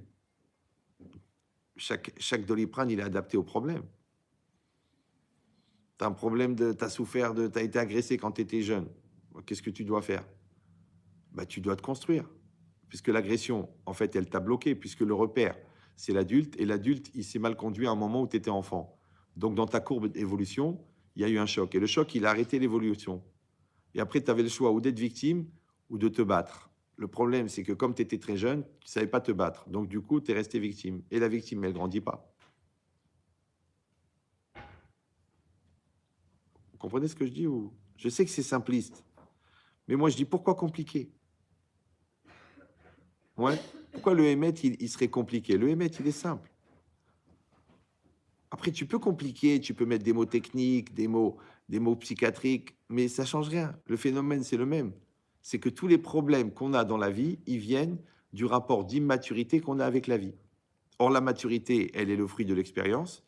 Et quand l'expérience, elle est assumée, elle fait de toi un adulte. Et l'adulte, il assume. Et quand on assume, il n'y a plus de problème. Où c'est marqué ça? C'est marqué Ezeu Gibor, Akovesh et Titzro. Qui est l'homme fort? Celui qui maîtrise son Yetzerara. Donc vous avez la force d'un côté et la maîtrise du Yetzerara. Vous me suivez ou non? Mais vous allez dire, non mais la maîtrise du Yetzerara, c'est un problème de religiosité. T'es religieux, t'es pas religieux, Yetzerara, Lucifer, Belzébuth. Non, tu te calmes. Non, ça c'est une version sur laquelle nous avons fait une croix depuis longtemps. Ouais. Donc c'est quoi l'idée? C'est quoi le rapport entre la force et Zéou Gibor, Akovesh et Titzro, celui qui maîtrise son Yetzerara? Mais ça n'a rien à voir. Ouais, normalement, on aurait dû dire qui est le tzaddik, le juste, celui qui maîtrise son Yetzerara. Qui est le gadol, le grand, dans la Torah, celui qui maîtrise son Yetzerara. Qui est le chacham, le sage, celui qui maîtrise. Mais quel rapport? Ezeu Gibor, qui est le fort, ça n'a rien à voir. Le fort, c'est le mec à la salle de muscu il fait un développé couché, 180 kilos. Je peux te dire que le mec, il est fort. Celui-là, il soulève 270 kilos, il est fort. Celui-là, il éclate 14 personnes avec 2 coups de poing, il est fort. Mais celui qui maîtrise son Yetzerara, c'est-à-dire sa tentation de mal-être intérieur, il s'appelle fort, mais quel rapport avec la force? Alors, en résumé, vraiment parce que vous n'avez pas pris le forfait complet. Gibor, ça vient de Gever. Gever, c'est quoi? On parle hébreu? Non? Bon, je vous explique la situation. Si vous voulez partir, apprenez l'hébreu. Si vous voulez rester, apprenez l'arabe. Mais apprenez une langue.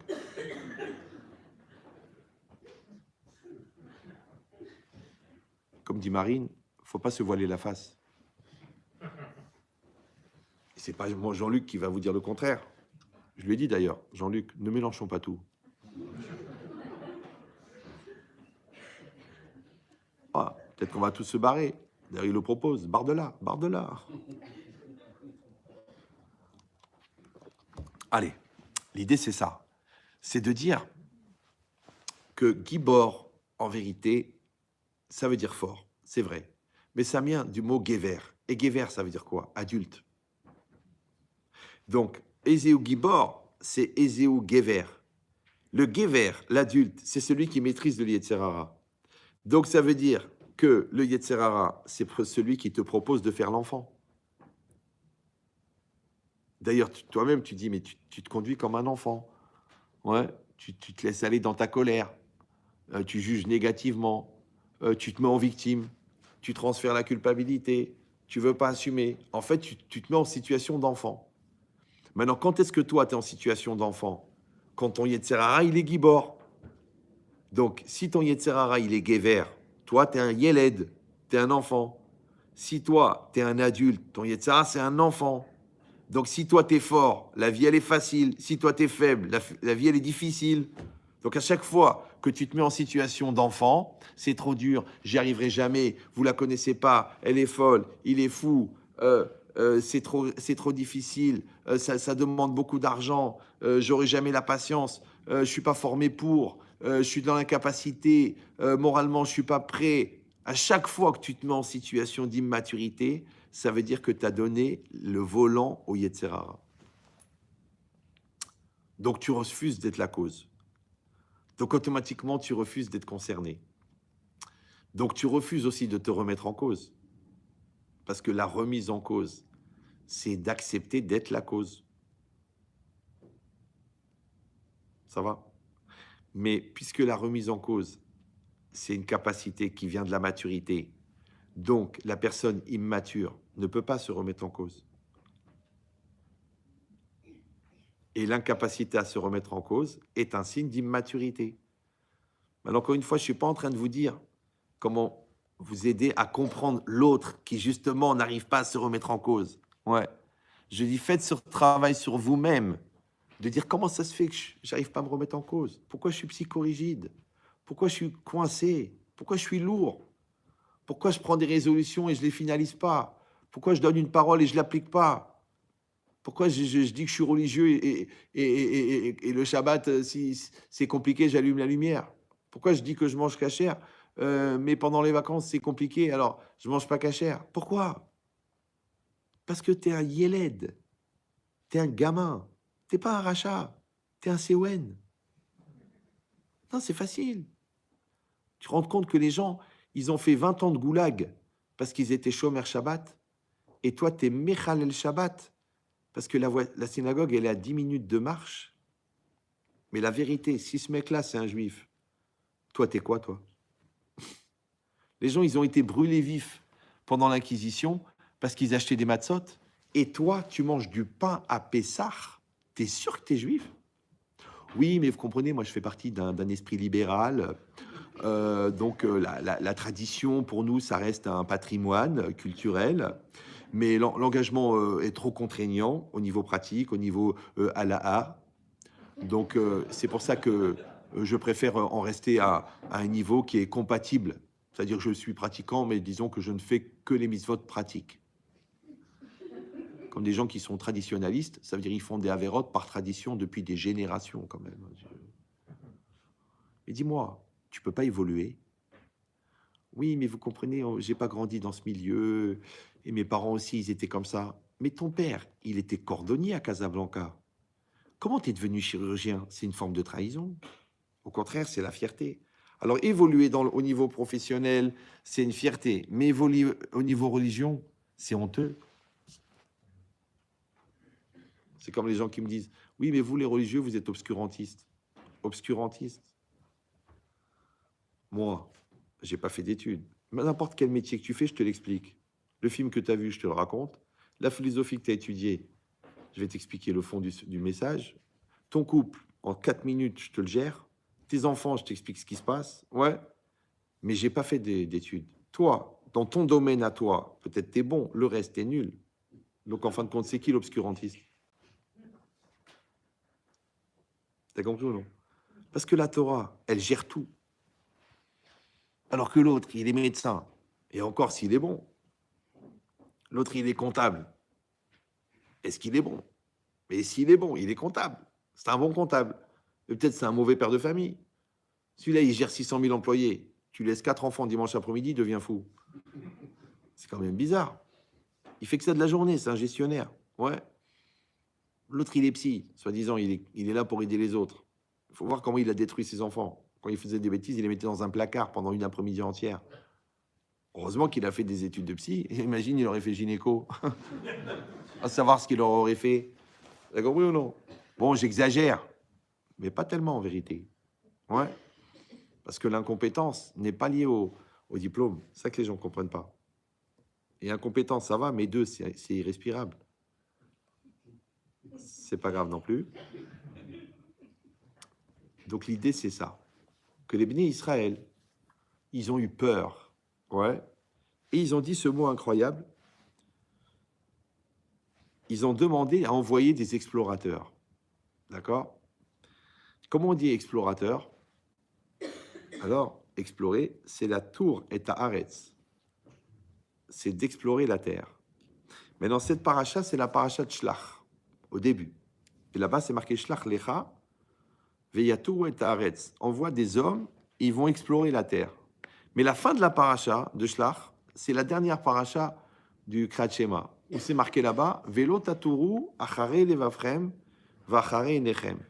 Oui, ne vous détournez pas après vos cœurs, après vos yeux. Il dit Rashi, c'est quoi Velo taturu? Kemo mitur haaretz, comme l'exploration de la terre. Alev ve'ainaim, le cœur et les yeux, emmeraglim la gouf, ce sont les explorateurs du corps. En fait, notre cerveau, il est aveugle, puisqu'il est enfermé à l'intérieur de notre boîte crânienne. Comment le cerveau, il analyse? À partir des informations qui sont prélevées par qui? Par les yeux. Donc les yeux, ils vont prélever des informations qu'ils vont donner au cerveau. Ça va? Le problème, c'est que si les yeux sont tordus, donc ils vont voir quelque chose de tordu, donc ils vont ramener au cerveau des éléments tordus, et le cerveau, il va donner une conclusion tordue. Ça va?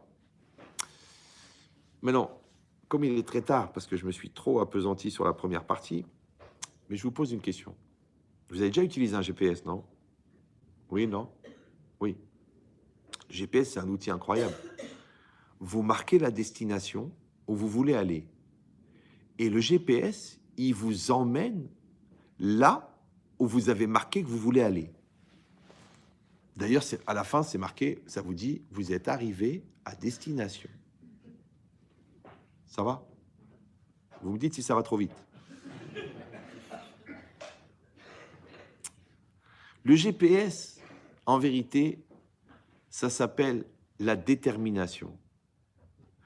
La trajectoire par laquelle tu vas passer s'appelle le derer. Maintenant, on a un mot dans les Chachamim, bederer, sherot seleler, molichin oto. Ça veut dire que quand tu arrives quelque part, tu arrives là où tu arrives. Mais là où tu arrives, c'est ce que tu avais marqué au départ.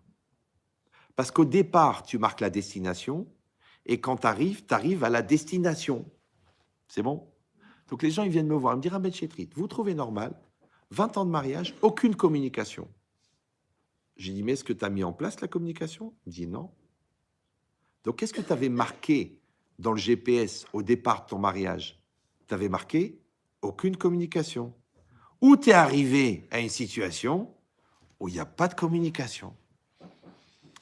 Tu avais marqué la touma, les nerfs, la colère, les insultes. Donc tu avais marqué en destination, il n'y aura pas la Shekhinah dans ma maison. Et effectivement, Baruch Hashem, Il n'y a pas la Shekhina dans la maison. Tu avais marqué, les enfants, j'ai pas le temps, je suis très occupé, je suis un homme qui travaille, j'ai pas les nerfs, je suis stressé, je les envoie balader, je les insulte, je les fracasse. Qu'est-ce qui arrive à la fin? Des voyous. Donc, qu'est-ce que vous avez marqué dans le GPS? Mes enfants seront des voyous. Et grâce à Dieu, tu es arrivé à destination. Bah oui, parce que les enfants, ils sont éduqués parce qu'on les éduque. Le couple, il est construit parce qu'on l'a construit.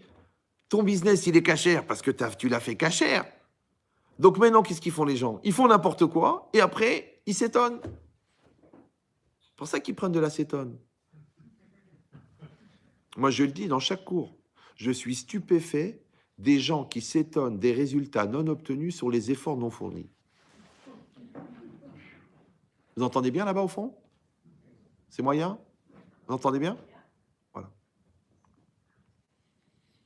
Donc toute la journée, je suis en train de parler avec des gens immatures qui m'expliquent, grâce à l'autre, leurs échecs à eux.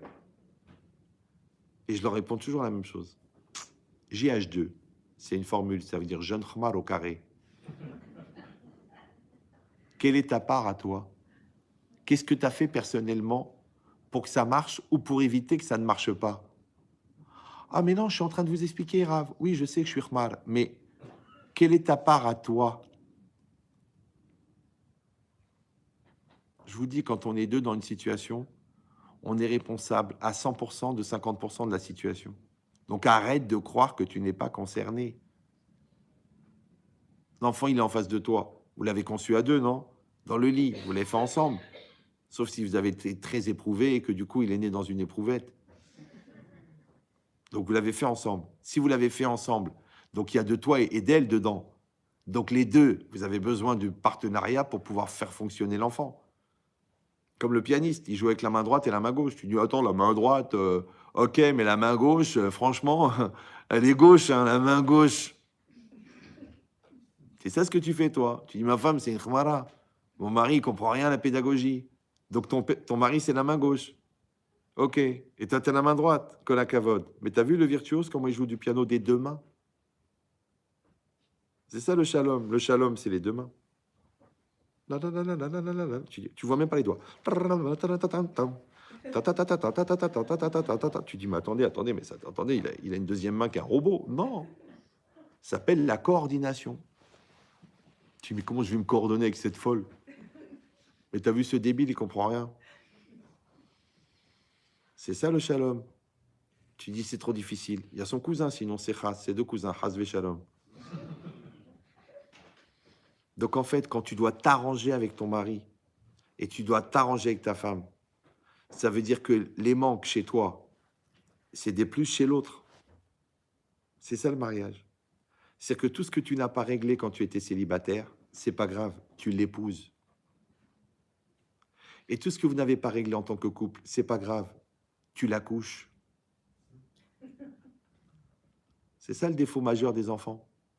C'est quoi la frustration d'un père juif? C'est qu'il ne peut pas dire à son fils d'Ormar.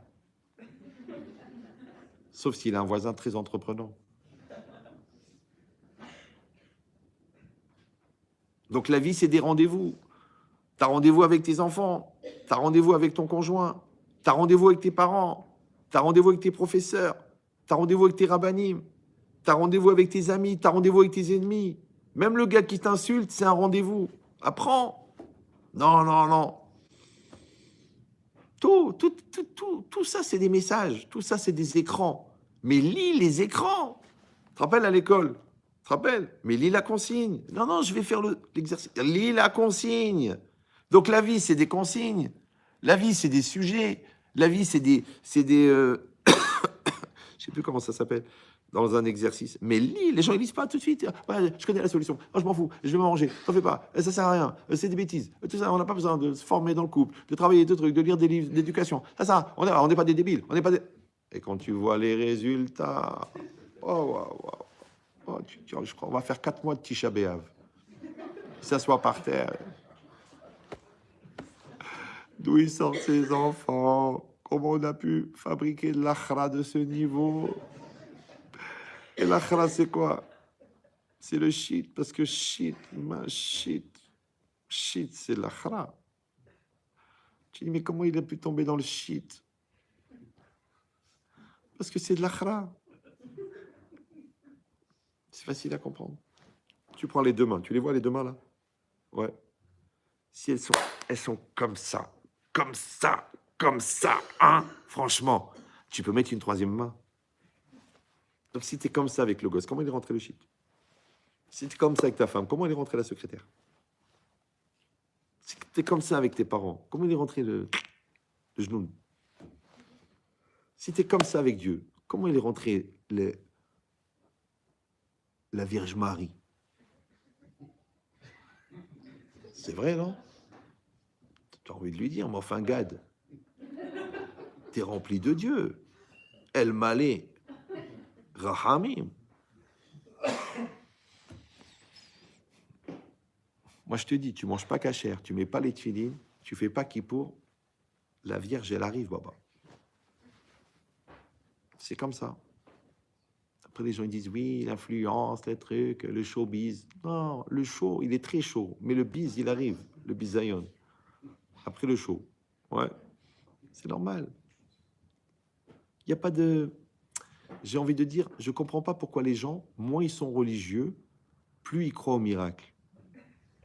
Moi, je suis religieux, vous savez, je suis religieux, moi. Oui, là, franchement, vous.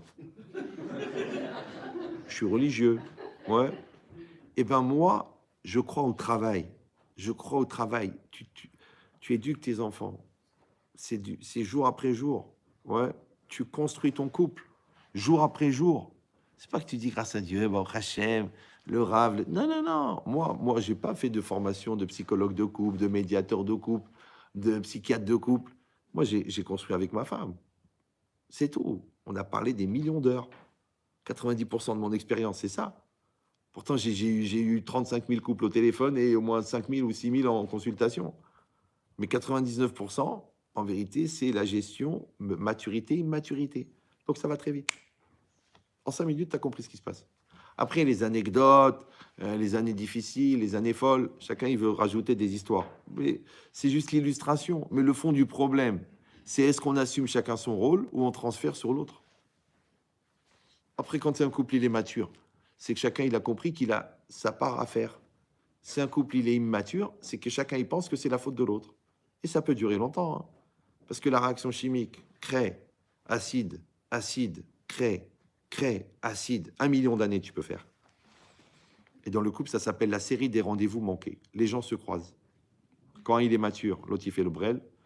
Après, le brel, il dit, bon, chérie, j'ai écouté un cours, je voudrais qu'on parle. L'autre, il dit, non, il faut que tu payes pour les années que j'ai subies. Après, quand elle se réveille, elle dit, OK, viens, on va parler. Entre-temps, il a rencontré quelqu'un. Regardez sur lauralenou.com. C'est très bien expliqué. Oui. Ou laoricom aussi. Mais c'est ça ce qui est marqué. Quand les Bnei Israël sont venus, et ils ont dit à Moshe Rabbeinu, on veut envoyer des explorateurs. Qu'est-ce qu'il dit Rashi?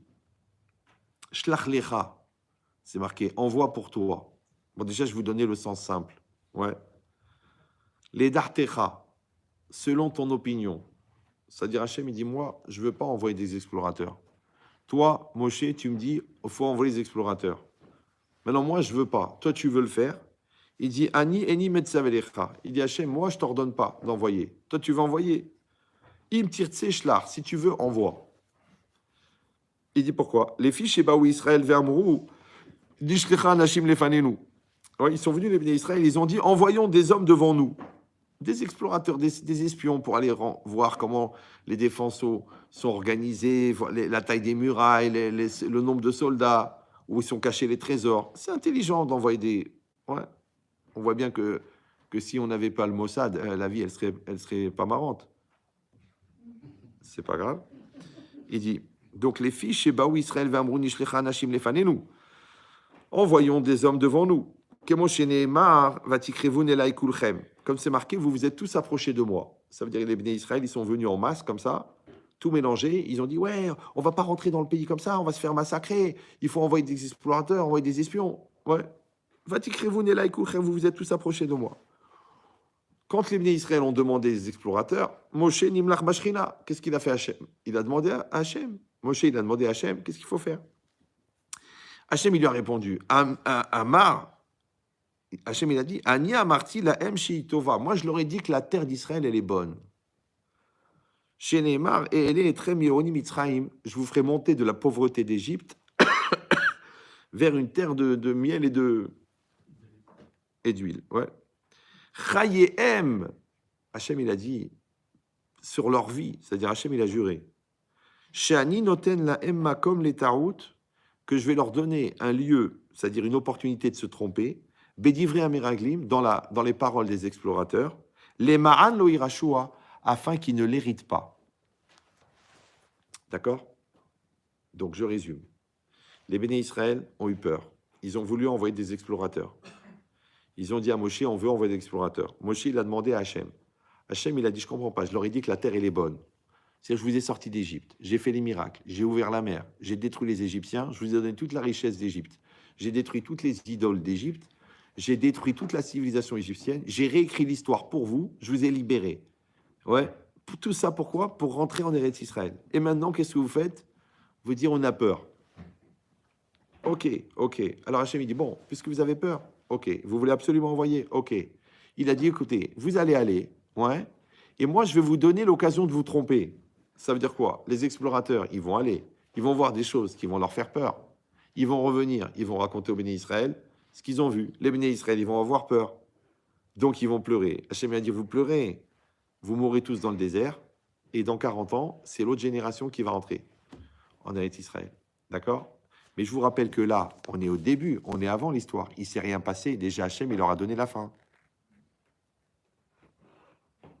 Vous comprenez ou non? Oui, non? Vous comprenez pas? Dommage. Dommage que vous ne comprenez pas. C'est-à-dire que la fin de l'histoire, elle est écrite au début de l'histoire. Tu dis c'est du déterminisme, mais non. C'est comme si toi, tu te maries et tu dis je ne ferai pas d'effort, je ne ferai pas de bonté, je ne ferai pas de gentillesse, je ne ferai pas de dialogue, je ne ferai pas de communion, je ne ferai pas de communication. Mais je te signe la date du guet, Yabrel.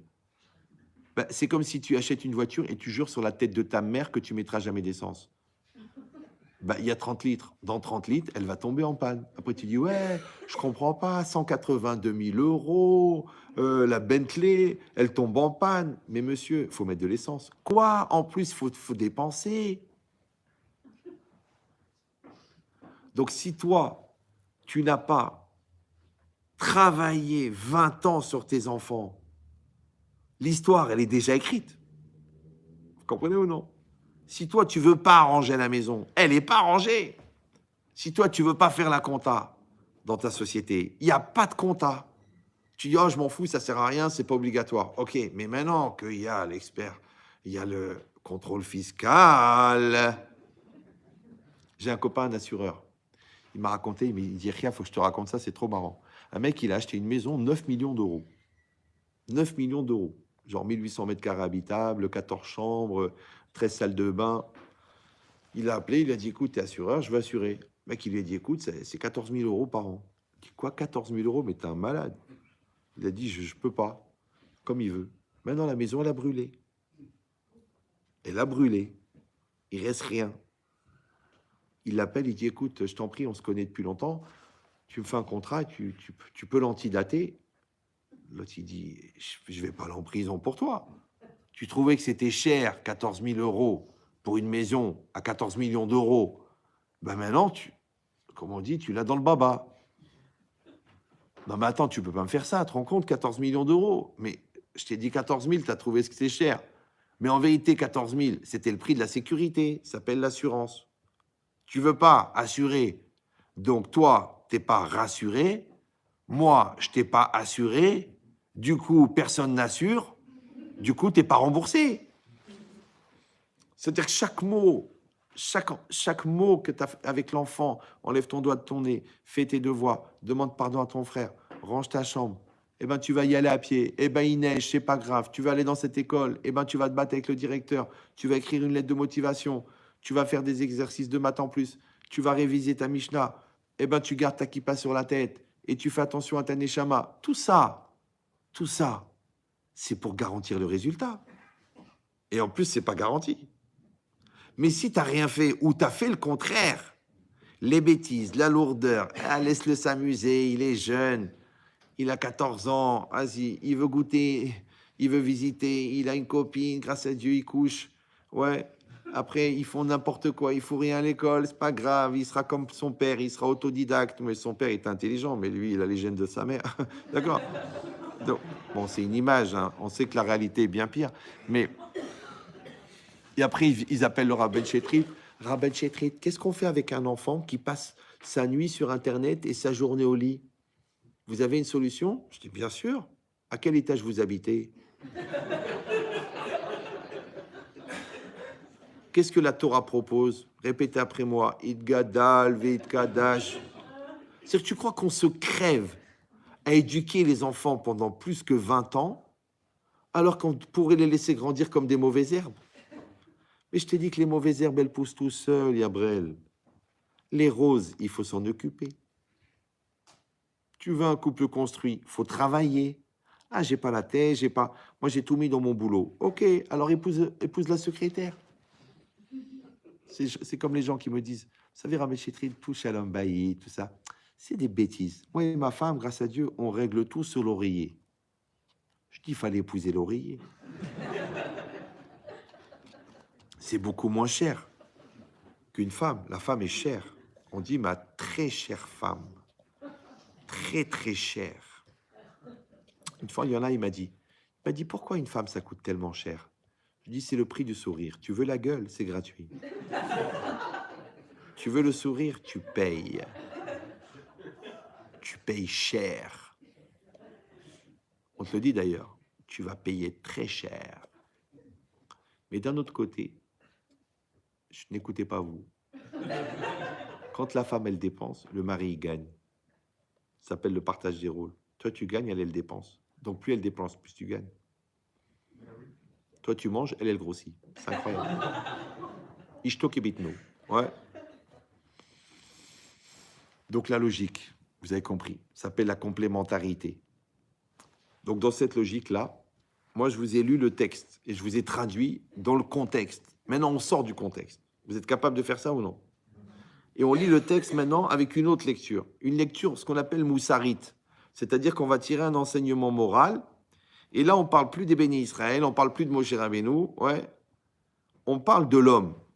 L'homme avec qui il a d'un côté un Yetzeratov, un bon penchant, qui s'appelle Moshe Rabbeinu. D'un côté, il a un Yetzerara, qui s'appelle la peur. Et il a un référent qui s'appelle Dieu. C'est bon? Maintenant, qui c'est qui va prendre la référence? C'est qui? C'est le Da'at. Le Da'at, c'est quoi? On a dit que c'est la maturité. La maturité, c'est la personne que tu es devenue. Et cette personne-là, c'est le moi profond. Et le moi profond, c'est toi. Donc toi, le toi, ouais. Là, je vous parle à vous. Ouais. Qui c'est qui m'écoute? Vous. Là, vous m'écoutez moi. Qui c'est qui parle? Moi. Mais alors, c'est pas mon corps qui parle. C'est moi. Pour l'expression de quoi? De mon Da'at. Qui c'est qui réceptionne le message, le flux, la volonté, l'énergie, l'intelligence? C'est votre da'at. Donc, c'est un rapport entre mon da'at d'exprimer et votre da'at d'entendre. Ça va? Super. Maintenant, ce da'at-là, il s'appelle ata. C'est toi. C'est ça le moi. Donc ici, qu'est-ce qui est marqué? Shlach lecha. Envoie pour toi. Maintenant, on a vu un lecha qui ressemble à ça dans l'ech lecha. L'ech lecha, c'est va-t'en, si on traduit littéralement. Mais ce langage, il est bizarre. Pourquoi c'est marqué l'ech lecha? Maintenant, si tu dis ani olech le Yerushalayim, comment vous traduisez? Je vais à. Donc le lamed, il donne la direction. Tu vas à. Mais l'ech lecha, donc ça peut se traduire va vers toi. Mais lecha, c'est aussi pour toi. Ouais, aninoten lecha, je te donne à toi. Donc lecha, ça peut vouloir dire pour toi, ou ça peut vouloir dire vers toi. Donc quand Hachem il dit à Avram Avinu, lech lecha, ça veut dire soit va vers toi, ouais, soit va pour toi. Ça veut dire que quand on te dit va-t'en, ouais, tu vas, tu quittes ta famille, tu quittes tes parents, ouais, plus qu'Enrico, j'ai quitté, bon. En fait, tu vas quelque part, tu vas là-bas, mais en vérité, tu vas vers toi là-bas. C'est bon? Tu vas à la fac, par exemple. Toi, tu crois que tu vas à la fac. Mais en vérité, tu vas vers le garçon que tu vas devenir à la fac. Donc, tu vas vers toi. Tu vas à la choupa. Tu vas vers le gars que tu vas devenir grâce à la choupa. Tu vas te marier. Tu vas vers le gars que tu vas devenir en te mariant. Maintenant, ta femme, elle va te rendre un homme parce qu'elle a des attentes. Ouais. Et toi, tu ne veux pas lui faire de la peine. Donc, tu vas devenir bon. Elle va évoluer grâce à toi parce qu'elle veut aussi te faire plaisir. Donc, elle va développer toute sa volonté à devenir une femme pour toi. Donc, elle va être obligée d'être mature. Donc, toi, tu es professeur et élève de ta femme, et ta femme, elle est professeur et élève de toi. Donc, quand tu vas quelque part, tu vas vers toi. Et pour qui tu vas? Tu vas pour toi. C'est ce qu'il dit Rashi là-bas, dans l'Echlecha, l'Etovatecha ou l'Anaatecha. Pour ton bien et pour ton profit. Or, Tov, c'est quoi Tov? C'est pas bon, c'est complet. D'accord? Mazal Tov, le Mazal, il est complet. Ve'ine Tov Me'od, c'est qu'Hachem, il a terminé la création. Yom Tov, c'est un jour complet. Ma'asim Tovim, c'est pas des bonnes actions. Ça, c'est chez les scouts. BA. Non, Ma'asim Tovim, c'est Ma'asim Shlemim. C'est des actes complets. Maintenant, complet, c'est pas seulement que tu produis quelque chose qui est complet, c'est aussi que ce que tu fais, ça te complète. Donc, tu fais des maths, ça te complète au niveau intérieur pour les maths. Mais tu fais de la bonté, ça te complète au niveau intérieur, au niveau de la bonté. Donc, en faisant de la bonté, tu deviens bon. Ouais. L'autre, il t'énerve. Ouais. Tu deviens patient. Grâce à qui? Grâce à celui qui t'énerve. Donc, la résonance de l'épreuve, c'est ce que tu deviens. Devenir, c'est être complet. Donc, les Maasim Tovim, c'est les Maasim Shlemim, Mashlimim et Tashalem. C'est ce qui va compléter celui qui devient complet. Ça va? Ok. Donc, si c'est ça, quand Hachem il dit Shlach Lecha, donc ça veut dire va vers toi. Qu'est-ce qu'il dit Rashi? Shlach Lecha, le Da'techa. Va vers ton Da'at. Or, le Da'at, c'est quoi? Ben, c'est le moi profond. C'est le centre de la décision. C'est de sa vision des choses. C'est ta personnalité. C'est ton moi. Ouais.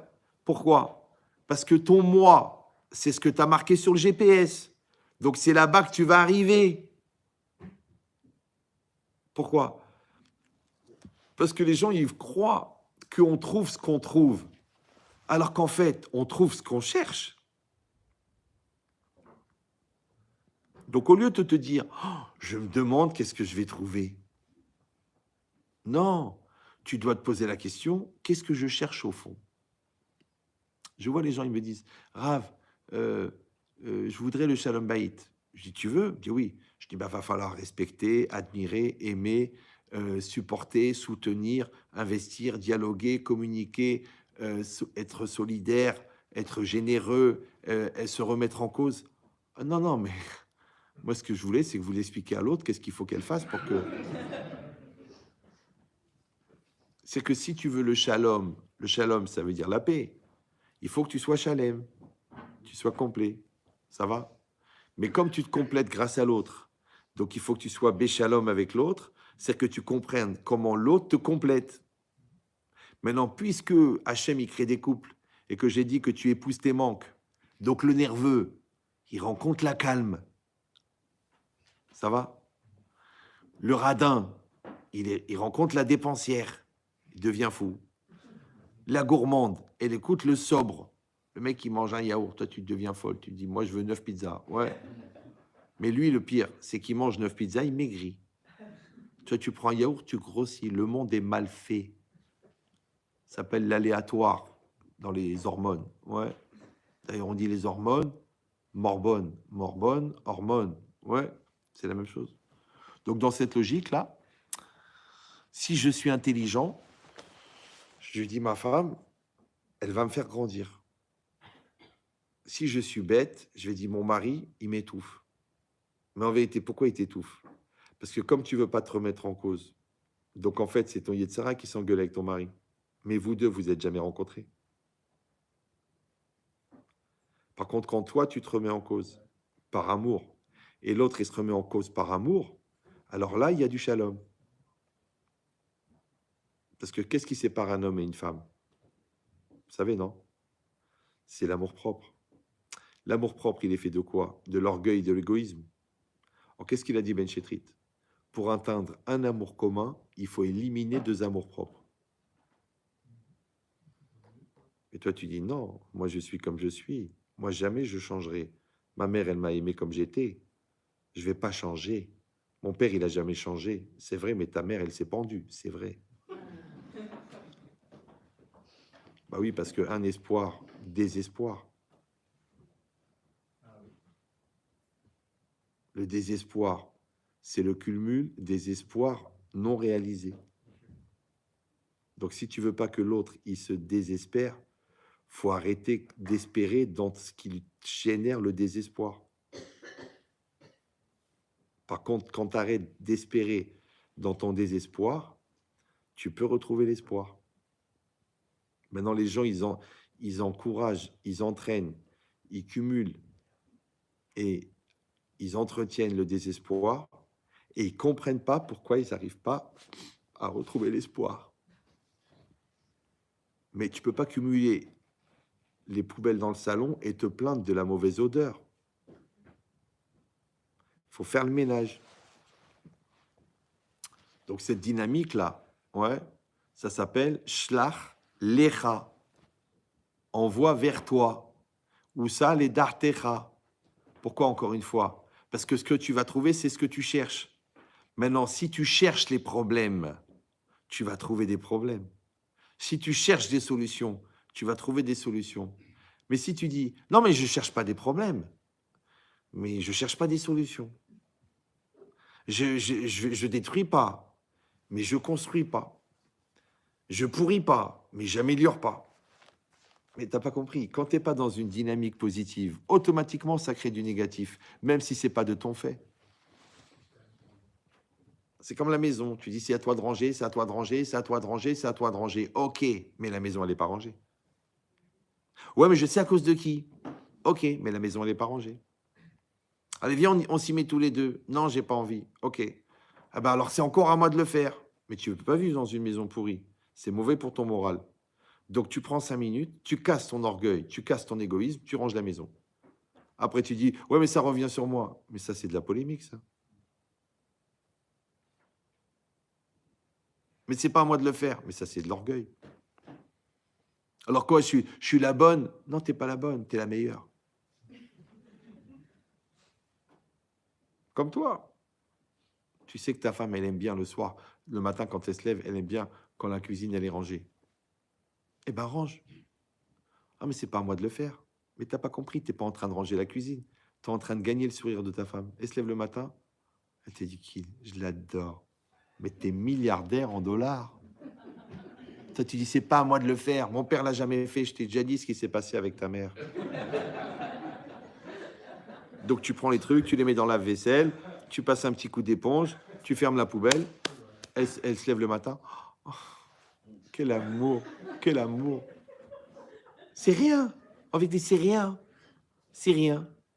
Donc, quand c'est rien et que tu te braques, en fait, tu te braques pour rien. Mais le cumul des riens, comment ça s'appelle? Le divorce. D'ailleurs, les gens, ils divorcent pour rien. La preuve, c'est que tout le monde dit, mais je ne comprends pas, ils ont tout pour être heureux. Ils ont tout, mais ils sont cons. Bah oui, parce que c'est con de ne pas ranger.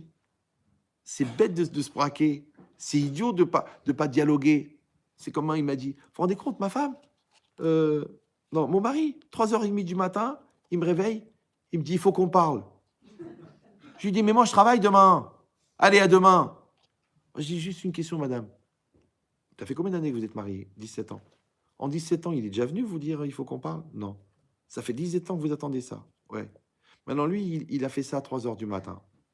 Peut-être la prochaine fois, ça va être encore dans 22 ans. Mais vous travaillez demain. J'espère que vous serez en forme pour le guet. C'est que quand l'autre, il vient chez toi, mais c'est une opportunité. Regarde le miracle. Un kéblo de la tête qui vient te dire, on parle. Peut-être il s'est fait bourrer la tête par le beau-frère. Peut-être il a vu un cours de Ben Chetrit, ça lui a fait un déclenchement. Il a dit, il faut que je parle à ma femme. Et toi, et lui, il vient vers toi. Donc lui, il avait le Yetzer Hara d'être Keblo de la tête. Et toi, maintenant, tu fais le Yetzer Hara de je travaille demain. Quoi, c'est ton travail qui va te sauver ton couple? Ils sont fous, les gens. Maintenant, pourquoi tu n'as pas la foot de réagir? Comme tu pars, tu vas pour partir au travail, tu pars au Canada, et tu dis à ta femme, salut. Elle dit, salut. Tu entends, ça va.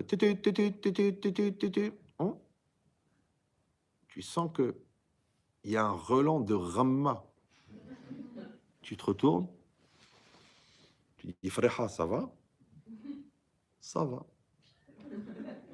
Mais t'es bien? Ça va. Mais je peux partir tranquille? Oui, oui, tu m'entendras pas mourir. Tu dis, mais chérie, j'ai un avion à prendre. Tu dis, c'est pas grave. Moi, j'ai une tombe à retrouver. Tu pars ou tu pars pas? C'est ça la question. Kol Adam Yeshlo Sharato. Chacun il a son heure. Peut-être c'est maintenant le challenge. Qu'est-ce que tu fais? Tu dis oui, mais je vais rater l'avion. Pourquoi? Pour aller au Canada. Canada, c'est quoi? Canada. C'est comme rien. Encore du rien. Le rien de rien. Non. Ou tu dis non, j'ai compris, chérie. Tu enlèves ton manteau, tu t'assois, tu dis voilà, je suis là pour toi. Elle va dire mais attends, t'as l'avion. Oui, mais t'es pas bien là. Oui, j'ai mal dormi, je suis angoissé parce que bon, on a reçu les résultats de la biopsie de ma mère et je suis très, très stressé. Tu vas l'accompagner ou tu vas te barrer. Ça s'appelle des rendez-vous. Tu viens au rendez-vous ou non? Elle t'a donné 6 enfants, tu viens au rendez-vous? Ton mari, ça fait 20 ans qu'il se bat 20 heures par jour pour que vous ayez la sécurité, le confort, les vacances, la deuxième voiture. Tu viens au rendez-vous ou non? Il dit, je suis pas bien. Tu vas ou tu dis, allez, va fumer un joint, va. C'est ça, shlach lecha. Ouais. C'est quoi les dartecha? Ça veut dire que la question de l'autre, c'est ta question à toi. C'est ça l'amour. Ça s'appelle la solidarité. Le problème de l'enfant, c'est le tien. Parce que ta maturité de parent, c'est ta capacité à percevoir le problème et la solution chez l'enfant. Et de la même manière dans le conjoint. Ouais. Et de la même manière dans le travail. C'est pour ça que tu es le patron, parce que tu trouves des solutions. Alors, quelle différence entre les enfants et les adultes? Vous savez, non? Non? Ben, c'est que quand il y a des problèmes, les enfants, ils trouvent des raisons, et les adultes, ils trouvent des solutions. Alors, si à chaque fois que tu trouves qu'il y a un problème, tu trouves une raison, mais que tu ne trouves pas de solution, vous savez comment ça s'appelle, les raisons qui remplacent les solutions? Vous savez ou non? Des prétextes. Parce que qu'est-ce que j'en ai à foutre de tes raisons? Oui, mais c'est pas évident, c'est difficile, c'est pas le moment, je suis fatigué, mais j'en ai rien à faire. La question, elle est là. Le problème, il est là. L'enfant, il est là. Voilà, il a été renvoyé de l'école. Voilà, j'ai trouvé une barre de shit dans son sac. Qu'est-ce qu'on fait maintenant? Ah bah, tu la jettes. Mais non, il en a trouvé une, il peut en trouver 10. On va se demander pourquoi il a besoin de ça. Qu'est-ce qu'il va chercher? Est-ce qu'il est influencé? Est-ce qu'il a confiance en lui? Est-ce qu'il n'a pas confiance en lui? Est-ce qu'il est heureux? Est-ce qu'il est malheureux? Pourquoi il va chercher dans le chimique ce qu'il peut trouver dans la Torah, ce qu'il peut trouver dans le sport, ce qu'il peut trouver dans les études? Pourquoi? Réfléchis. C'est ton fils, c'est mon fils. Donc on a sûrement la capacité de le comprendre puisqu'il vient de nous. Donc c'est une question pour nous. Maintenant, toi, tu crois, écoutez bien ce que je vous dis.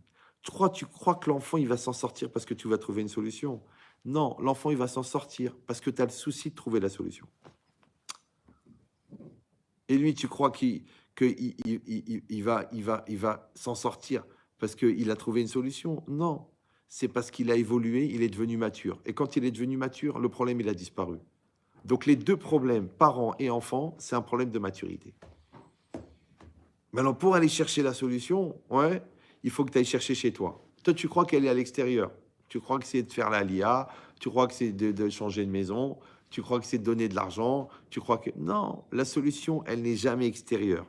La solution, elle est intérieure. Alors, va chercher à l'intérieur. C'est ça ce qui est marqué, Shlach lecha, les da'atecha. Va chercher quel était ton da'at. Donc, arrête de me dire que tu veux le shalom, puisque tu n'arrêtes pas de l'insulter. Arrête de me dire que tu veux que l'enfant il arrête de mentir alors que tu le stresses. Les enfants, quand vous les stressez, ils deviennent hypocrites. Quand vous leur faites confiance, ils deviennent autonomes. Donc décide qu'est-ce que tu veux. Qu'est-ce que tu as marqué sur le GPS de ton fils? Tu as marqué autonome. Comment tu le sais? Parce que tu lui fais confiance. Tu dis, j'arrive pas à lui faire confiance. Donc automatiquement, il va être hypocrite. D'accord? Après, tu dis, oui, mais c'est pas normal, il fait des choses dans mon dos. Mais tu lui fais pas confiance. Maintenant, shlach lecha le dartecha. Pourquoi tu lui fais pas confiance? Tu dis, ben, il est jeune, il est influençable. Non, non, non, non, non. Pourquoi tu lui fais pas confiance? Ben, parce que c'est pas évident, c'est difficile, on vit dans une société. Pourquoi tu lui fais pas confiance? Ben, parce que j'ai pas confiance en moi. Eh ben voilà. Shlach lecha le dartecha. Vous avez compris ou non? Parce que si toi, tu n'as pas confiance en toi, automatiquement, lui, il sent que tu n'as pas confiance en lui parce que tu n'as pas confiance en toi. Par contre, quand tu as confiance en toi, eh ben, tu as confiance en lui. Et lui, comme il voit que tu as confiance en lui, il a confiance en lui. Je te dis, c'est l'effet miroir. Le reflet reflète la personne qui est en face. Donc l'enfant, c'est le miroir. Le miroir de quoi? Ben, du père. Et le père, c'est le repère. Et la mère, c'est le repère. Donc nous sommes les repères de nos enfants. Donc nous sommes condamnés à être parfaits dans l'espoir que nos enfants prendront le bien de chez nous et non pas le mal dont aussi on leur fait hériter. Donc en fait, il faut leur donner du bien pour qu'ils apprennent à lutter contre le mal dont ils ont hérité génétiquement. Parce qu'ils ont hérité et du bien et du mal. Donc quand nous, on leur montre l'investissement, l'intelligence, la finesse, les efforts. Moi, vous savez, mon père, Zichron Livracha, il était tailleur. Tu n'es pas spécialement intellectuel, tu n'es pas spécialement religieux, mais c'est un travailleur. Ouais. Donc mon père, il m'a pas appris la Torah, il m'a pas appris la science, il m'a pas appris la culture.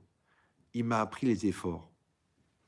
Maintenant, quand tu sais faire des efforts, tu sais tout faire. Tu sais, quand j'avais 14 ans, je lisais 2000 pages par mois. 2000 pages, alors que mes parents, ils ne savaient pas lire. Ma mère, elle ne savait carrément pas lire, mon père, il lisait à peine. Comment un mec qui a des parents qui ne savent pas lire, il lit 2000 pages? 2000, c'est beaucoup. Ouais. Après, j'ai commencé à réfléchir. Je réfléchissais entre 8 et 9 heures par jour. C'est beaucoup, 9 heures. Et pas genre, qu'est-ce que t'en penses? Non, tu réfléchis pendant 9 heures de suite sur des phénomènes, des épiphénomènes, sur la communication, sur la société, sur la démonstration, le vrai, le faux, l'absurde, sur la thèse, l'antithèse, la perception du temps, le temps réel, le temps absolu, le temps relatif, le présent qui dure, le non-temps. À 15 ans, tu penses à ça, toi? C'est que le bon Dieu, il te donne des outils. Maintenant, j'aurais pu m'en servir pour me faire une grosse victimisation et je suis un grand malheureux et je suis obligé de me droguer. Non. Mes parents, ils m'ont appris l'amour de la vie. J'ai dit, OK, la vie. Mes parents, ils m'ont appris les efforts. J'ai OK, l'effort. Donc, si je n'avais pas respecté mes parents, j'aurais pas pu apprendre de mes parents. Donc, le Yetzer Hara de l'enfant, c'est quoi? C'est la fracture parentale. Pour la Torah, elle a dit, non, il n'y a pas de fracture. Tu apprends de tes parents. Tu dis, mais ils sont pas des génies. Il y a toujours quelque chose. Celui-là, il a appris l'honnêteté. Celui-là, il t'a appris la Torah. Celui-là, il t'a appris le respect. Il a insulté ta mère une fois? Jamais. Voilà, ton père, c'est le rave du respect de la femme. Il y a toujours quelque chose à apprendre. Oui ou non? Maintenant, encore une fois, ce que tu vas apprendre, c'est ce que tu cherches. Ce que tu cherches, c'est ce que tu trouves. Comment tu sais que tu as appris? Parce que tu as l'empreinte de ce que tu as appris chez toi. Donc la seule manière de voir que tu apprends, c'est parce que tu deviens. Maintenant, pour devenir, il faut l'épreuve. Dans l'épreuve, il y a toujours le choix. Le choix de faire ou de ne pas faire. Qu'est-ce qu'il dit le pasouk? Ani eni metzav elecha. Moi, je t'ordonne pas. Tu veux envoyer les explorateurs? Tu veux sortir avec la Goya? Tu veux essayer la drogue? Tu veux rien foutre à l'école? Tu veux gagner de l'argent à 16 ans, alors que tu pourras gagner 30 000 quand tu auras fait maths sup, maths spé et finance. Tu vas les prendre, tes 30 000. Tu dis non, je suis pressé, je vends des téléphones. Mais ok, tu as gagné 20 euros. C'est dommage, sois un peu patient. Non, je suis pressé, j'ai besoin pour acheter un blouson. Eh ben voilà, je t'achète un blouson, il va faire tes études. Non, en vérité, je suis paresseux. Ah, c'était paresseux, baba. Eh bien, j'espère que tu seras travailleur. Bah oui, parce que le paresseux, il doit travailler 10 fois plus que le travailleur pour obtenir le même chiffre d'affaires que le travailleur. Parce que le travailleur, en 3 coups de fil, il a fait le lien, il a pris 600 000 euros de, de, de pourcentage, de commission. Et toi, il a fallu que tu fasses 20 ans vendre des pizzas pour gagner 600 000 euros. Voilà, c'est dommage que tu n'as pas été travailleur. C'est parce que finalement, tu as fait des pizzas parce que tu étais paresseux. Parce que tu as pensé que le travail manuel, c'est plus facile que le travail intellectuel. Et si tu fais le travail intellectuel, tu peux aussi faire le travail manuel. Tu peux faire des pizzas si tu es agrégé de mathématiques. Mais tu ne peux pas gérer 1400 pizzerias si tu es pizzaiolo. Eh ben, c'est exactement pareil. Il faut apprendre aux enfants à faire des efforts. Mais encore une fois, comment à l'enfant tu vas lui apprendre l'effort si toi-même tu n'arrives pas à faire l'effort? Et si toi-même c'est un effort de faire l'effort, tu n'y arriveras jamais. Or, dans effort, il y a fort. Effort, c'est Gibor. Et Gibor, c'est Gever. Et Gever, c'est un homme. Donc l'homme, c'est celui qui est fort. Ça va? Et celui qui est fort, c'est pas un effort d'être fort, puisqu'il est fort. Donc il n'y a plus d'effort pour les gens forts. Donc quand tu dis, ouais, mais c'est beaucoup d'efforts, ça demande des efforts. On me demande toujours de faire des efforts. Comme une fois, il y a un couple qui est venu. Bon, j'en reçois plus, hein, mais bon, à l'époque, le mec, dès qu'il m'a vu, il m'a dit, je vous préviens, Rav, je ne ferai aucun effort. Moi, j'ai pas compris. J'ai dit, écoutez, j'ai très peu de soirées. J'ai cours tous les soirs. J'ai sacrifié une soirée de ma famille pour vous. Et vous commencez l'entretien en me disant, je ne vais pas faire d'efforts. Il me dit, non, non, je suis comme ça. Mais le gars, il était psychorigide. D'ailleurs, j'ai dit à ma femme, chérie, arrête de chercher le balai, je l'ai retrouvé.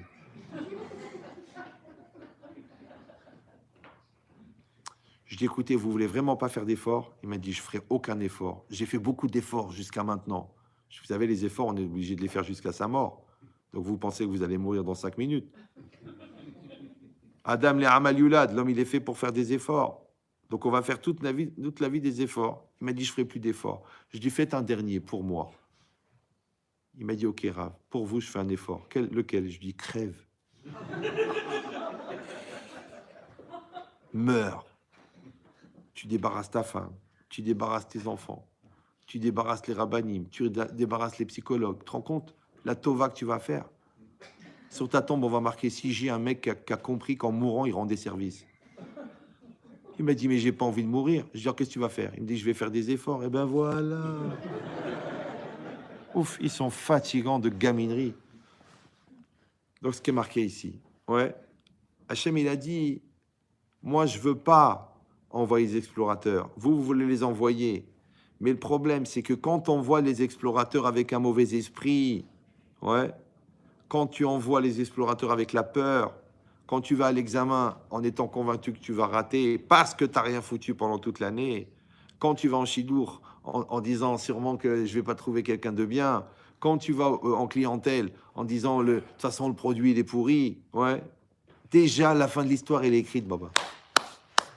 Tu peux pas te répéter toute la journée, ma femme elle est bête, ma femme elle est grosse, ma femme elle est moche, à la fin dire comment ça se fait que j'ai plus de sentiments. Mais qu'est-ce que tu veux? Ce que tu as marqué sur le GPS, tu vas le trouver. Ouais. Et c'est ce qu'il a dit Hachem. Ani amarti lachem sheitova. Moi, je vous ai dit que la terre, elle est bonne. Ouais. Moi, je vous ai dit que la vie, elle est belle. Moi, je vous ai dit que je vais vous protéger. Moi, je vous ai dit que je vais vous accompagner. Moi, je vous ai dit que je vous donne la Torah, je vous donne la Chokhmah, je vous donne des tzadikim, je vous donne des rabbanim. Et vous, vous dites, je suis sceptique. Eh bien, prends des antiseptiques. Ouais. Alors, c'est ce qu'il a dit. Il a dit, Chayem shani noten lahem makom letaout. Toi, tu dis oui, mais je me suis planté, et puis on m'a fait un piège, et puis mon couple, c'était pas ça, et je suis tombé sur une folle, je suis tombé sur un fou. Non, ta femme, elle était extraordinaire, ton mari, il était incroyable. Tes enfants, c'était des diamants. Mais il y avait l'occasion de se tromper. Tu as joué la colère, tu as joué les nerfs, tu t'es trompé dans les priorités, tu n'as pas fait les bons choix. Tu as cru que ta colère, elle était légitime. Ouais. Et c'est pour ça que tu as tout pourri dans ta vie avec ta colère. Quand tu dis oui, mais j'étais pas toujours en colère, c'est vrai. Mais eux, ils avaient toujours peur.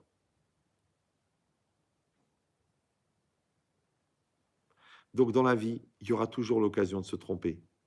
Comme je dis toujours, le Yetzirah, il n'est pas mort ce matin. On aurait retrouvé son corps. Donc, dans toutes les situations, il y aura du Yetzirah. Il y aura des occasions de s'énerver. Il y aura des occasions de se tromper. Il y aura des occasions de craquer.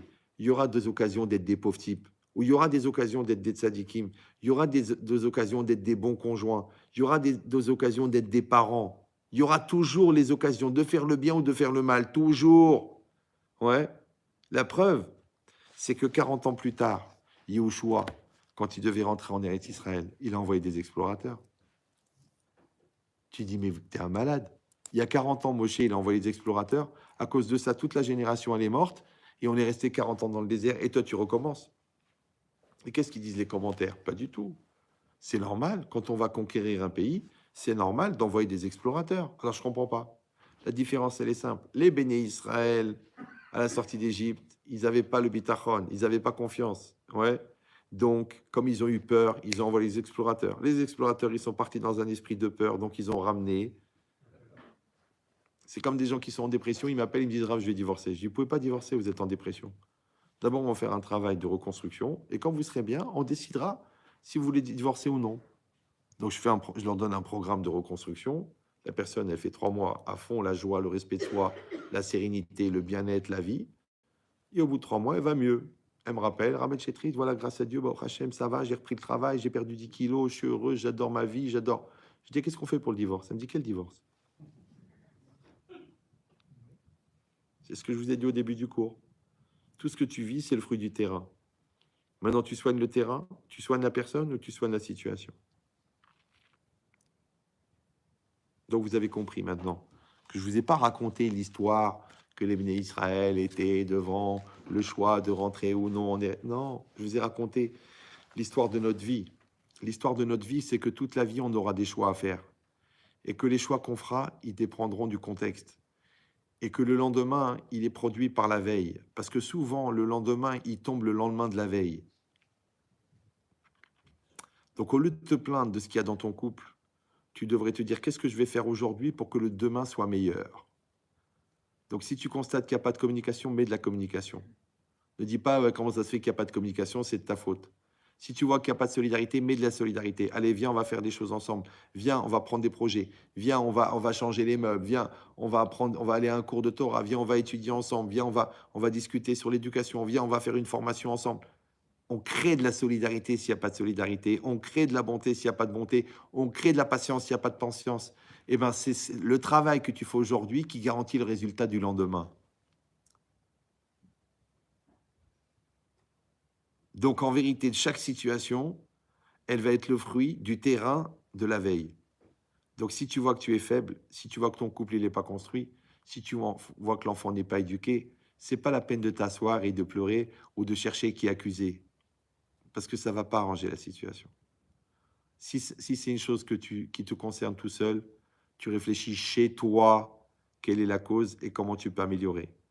Si vous êtes 2, eh ben, ensemble, vous vous posez et vous trouvez la solution. Si vous êtes 3, parce qu'il y a l'école avec, donc vous faites un partenariat avec l'école, vous allez dans le bureau du directeur avec l'enfant et vous vous posez à 3 pour dire, allez, qu'est-ce qu'on va faire mon fils pour te sortir de la situation? Ouais. Si vous êtes 4, parce qu'il y a aussi la police malheureusement qui est rentrée dans le coup. Si vous êtes 5, parce que malheureusement, il y a eu des dégâts au niveau aussi médical, donc du coup, vous êtes obligé maintenant de faire un protocole pour l'accompagner, pour qu'il s'en sorte de cette maladie qui elle-même est le fruit de la prise de tête, qui elle-même est le fruit de la non-construction, qui elle-même est le fruit du Yetzer Hara, c'est-à-dire du vide intérieur. Donc vous avez compris que tous ces combats-là qu'on va mener, ils vont être menés selon, encore une fois, le degré de maturité. Maintenant, nous, la maturité, on l'appelle la Hirat Shamaim. C'est ça la crainte de Dieu. Parce que la crainte de Dieu, c'est une conscience exacerbée que Dieu existe et que Dieu participe. Maintenant, Dieu ne peut pas participer si tu ne participes pas. Ouais. Et la participation de Dieu, elle vient de la conscience de Dieu. Et la conscience de Dieu, elle s'appelle la Hirat Shamaim. Or, en physique quantique, on dit qu'une réalité n'existe qu'en fonction de la conscience que tu en as. Donc, si tu n'as pas conscience de ton conjoint n'existe pas. Si tu n'as pas conscience de ton devoir n'existe pas. Si tu n'as pas conscience de ton avenir n'existe pas. Donc, si tu n'as pas conscience de Dieu, ben Dieu n'existe pas. Tu dis, mais alors quoi, Dieu n'existe pas si j'en ai pas conscience? Non, Dieu, il n'a pas besoin de toi pour exister, mais pour exister dans ta vie, il a besoin de la conscience que tu en as. Donc l'inconscience que tu as de Dieu s'appelle le silence de Dieu. Après, tu dis, oui, il était Dieu quand j'ai eu besoin. Mais il était là où tu étais. Ah, mais il y a des situations où j'ai du mal à voir Dieu. Ah ben c'est bien, tu as découvert le pluriel. Maintenant, si tu vois Dieu dans la paix, il faut que tu vois Dieu dans la guerre. Si tu vois Dieu dans le bonheur, il faut que tu vois Dieu dans le malheur. Ah, mais j'ai du mal. Oui, bien sûr. Comme ta femme. Maintenant qu'elle a pris 30 kilos, tu te demandes si tu dois continuer à l'aimer. Mais quand tu lui as dit je t'aime, tu lui as dit je t'aime avec ce poids-là. Tu as déjà vu quelqu'un qui va à la banque et qui dit je vais arrêter de payer le crédit parce que la conseillère qui m'a vendu le crédit, elle a grossi. Mais Yabrel, elle a grossi parce que tu lui as fait 5 enfants. Tu ne peux pas lui demander les enfants, en même temps lui dire de garder le corps de Madonna. Voilà. Donc, on souhaite encore une fois, mais là, vous n'allez pas dire Amen avec la même énergie parce que je vous ai chargé à bloc. On va demander que Bezrat Hashem, il sauvegarde tous nos soldats. Il amène la consolation à tous les endeuillés et la libération de tous les otages et la réfoua de tous les blessés et bien sûr la délivrance pour tout Israël et que bientôt on se voit dans la joie et qu'on va danser ensemble mais avec la Mechitza. Voilà, bravo. Maintenant, non, il ne faut pas applaudir parce que ça fait spectacle. On va laisser ça à Gad. Donc, juste, je vous fais une petite présentation commerciale, après je vous laisse tranquille. Ça, c'est le livre qui parle de comment exister. D'accord? Il y a beaucoup de médecins qui le donnent à la place du Prozac. Mais même si vous allez bien, vous pouvez l'utiliser. Ça s'appelle un accélérateur de maturité. Au pire, vous grandissez. Au pire. D'accord? Il y avait une femme, elle était en dépression depuis 10 ans. C'est une professeure de lettres. Elle n'était pas religieuse. Elle est tombée sur le livre par hasard. Elle a travaillé dessus pendant 1 mois et demi. Au bout d'1 mois et demi, son psy m'a appelé. Il m'a dit, je comprends pas, ça fait 10 ans que je soigne cette femme et vous, en 1 mois, vous l'avez soignée. Je lui ai dit, mais moi, j'ai pas besoin de faire durer. Ça, c'est un cahier pratique. Donc, on l'a fait avec une coach, Madame Adida. C'est marrant d'ailleurs que Adida, bon. Et vous voyez, il y a des schémas et surtout, il y a des questions. Donc, en fait, vous lisez l'enseignement du livre. Ouais, si vous voulez intégrer l'enseignement, en fait, vous répondez aux questions et en fait, ça fait que vous devenez ce que vous apprenez. Et il y a des schémas. C'est fait un peu dans un esprit de coaching. Bon, on l'a fait pour des débiles, donc des gens normaux, ça doit être facile. Non, j'exagère. Et celui-là, c'est des grandes notions de la Torah, qu'il faut à peu près une quinzaine d'années de Kollel pour bien les intégrer. Mais comme je sais que vous n'avez pas tous l'occasion de faire 15 ans de Kollel, donc c'est la notion du nom de Dieu, mais bien expliqué, la notion de Mida, Keneged Mida, la notion du temps. Donc si vous n'avez pas le temps, vous lisez que le 5e chapitre. Il parle du temps, ouais. Et le cours sur le temps, moi, il m'a pris 2 ans et demi. C'est très long, parce que je mets 14 secondes à peu près pour préparer un cours. Donc 2 ans et demi, c'est très long. Donc si vous voulez avoir le temps, de trouver le temps, de gagner le temps pour prendre le temps, vous le faites. Voilà, ils sont là. Ils sont tous à 20 euros. C'est pas la peine de discuter. Si vous êtes en basket, vous pouvez partir en courant. Je sais qu'on est dans des endroits de grande précarité, mais je pense que vous allez trouver 20 euros. Il y a David au fond qui s'occupe des ventes. Si vous voulez payer en cash, c'est bien. Sinon, vous pouvez en payer aussi sur Revolut. Enfin, tous les moyens de paiement existent du moment que vous acceptez de payer. Voilà.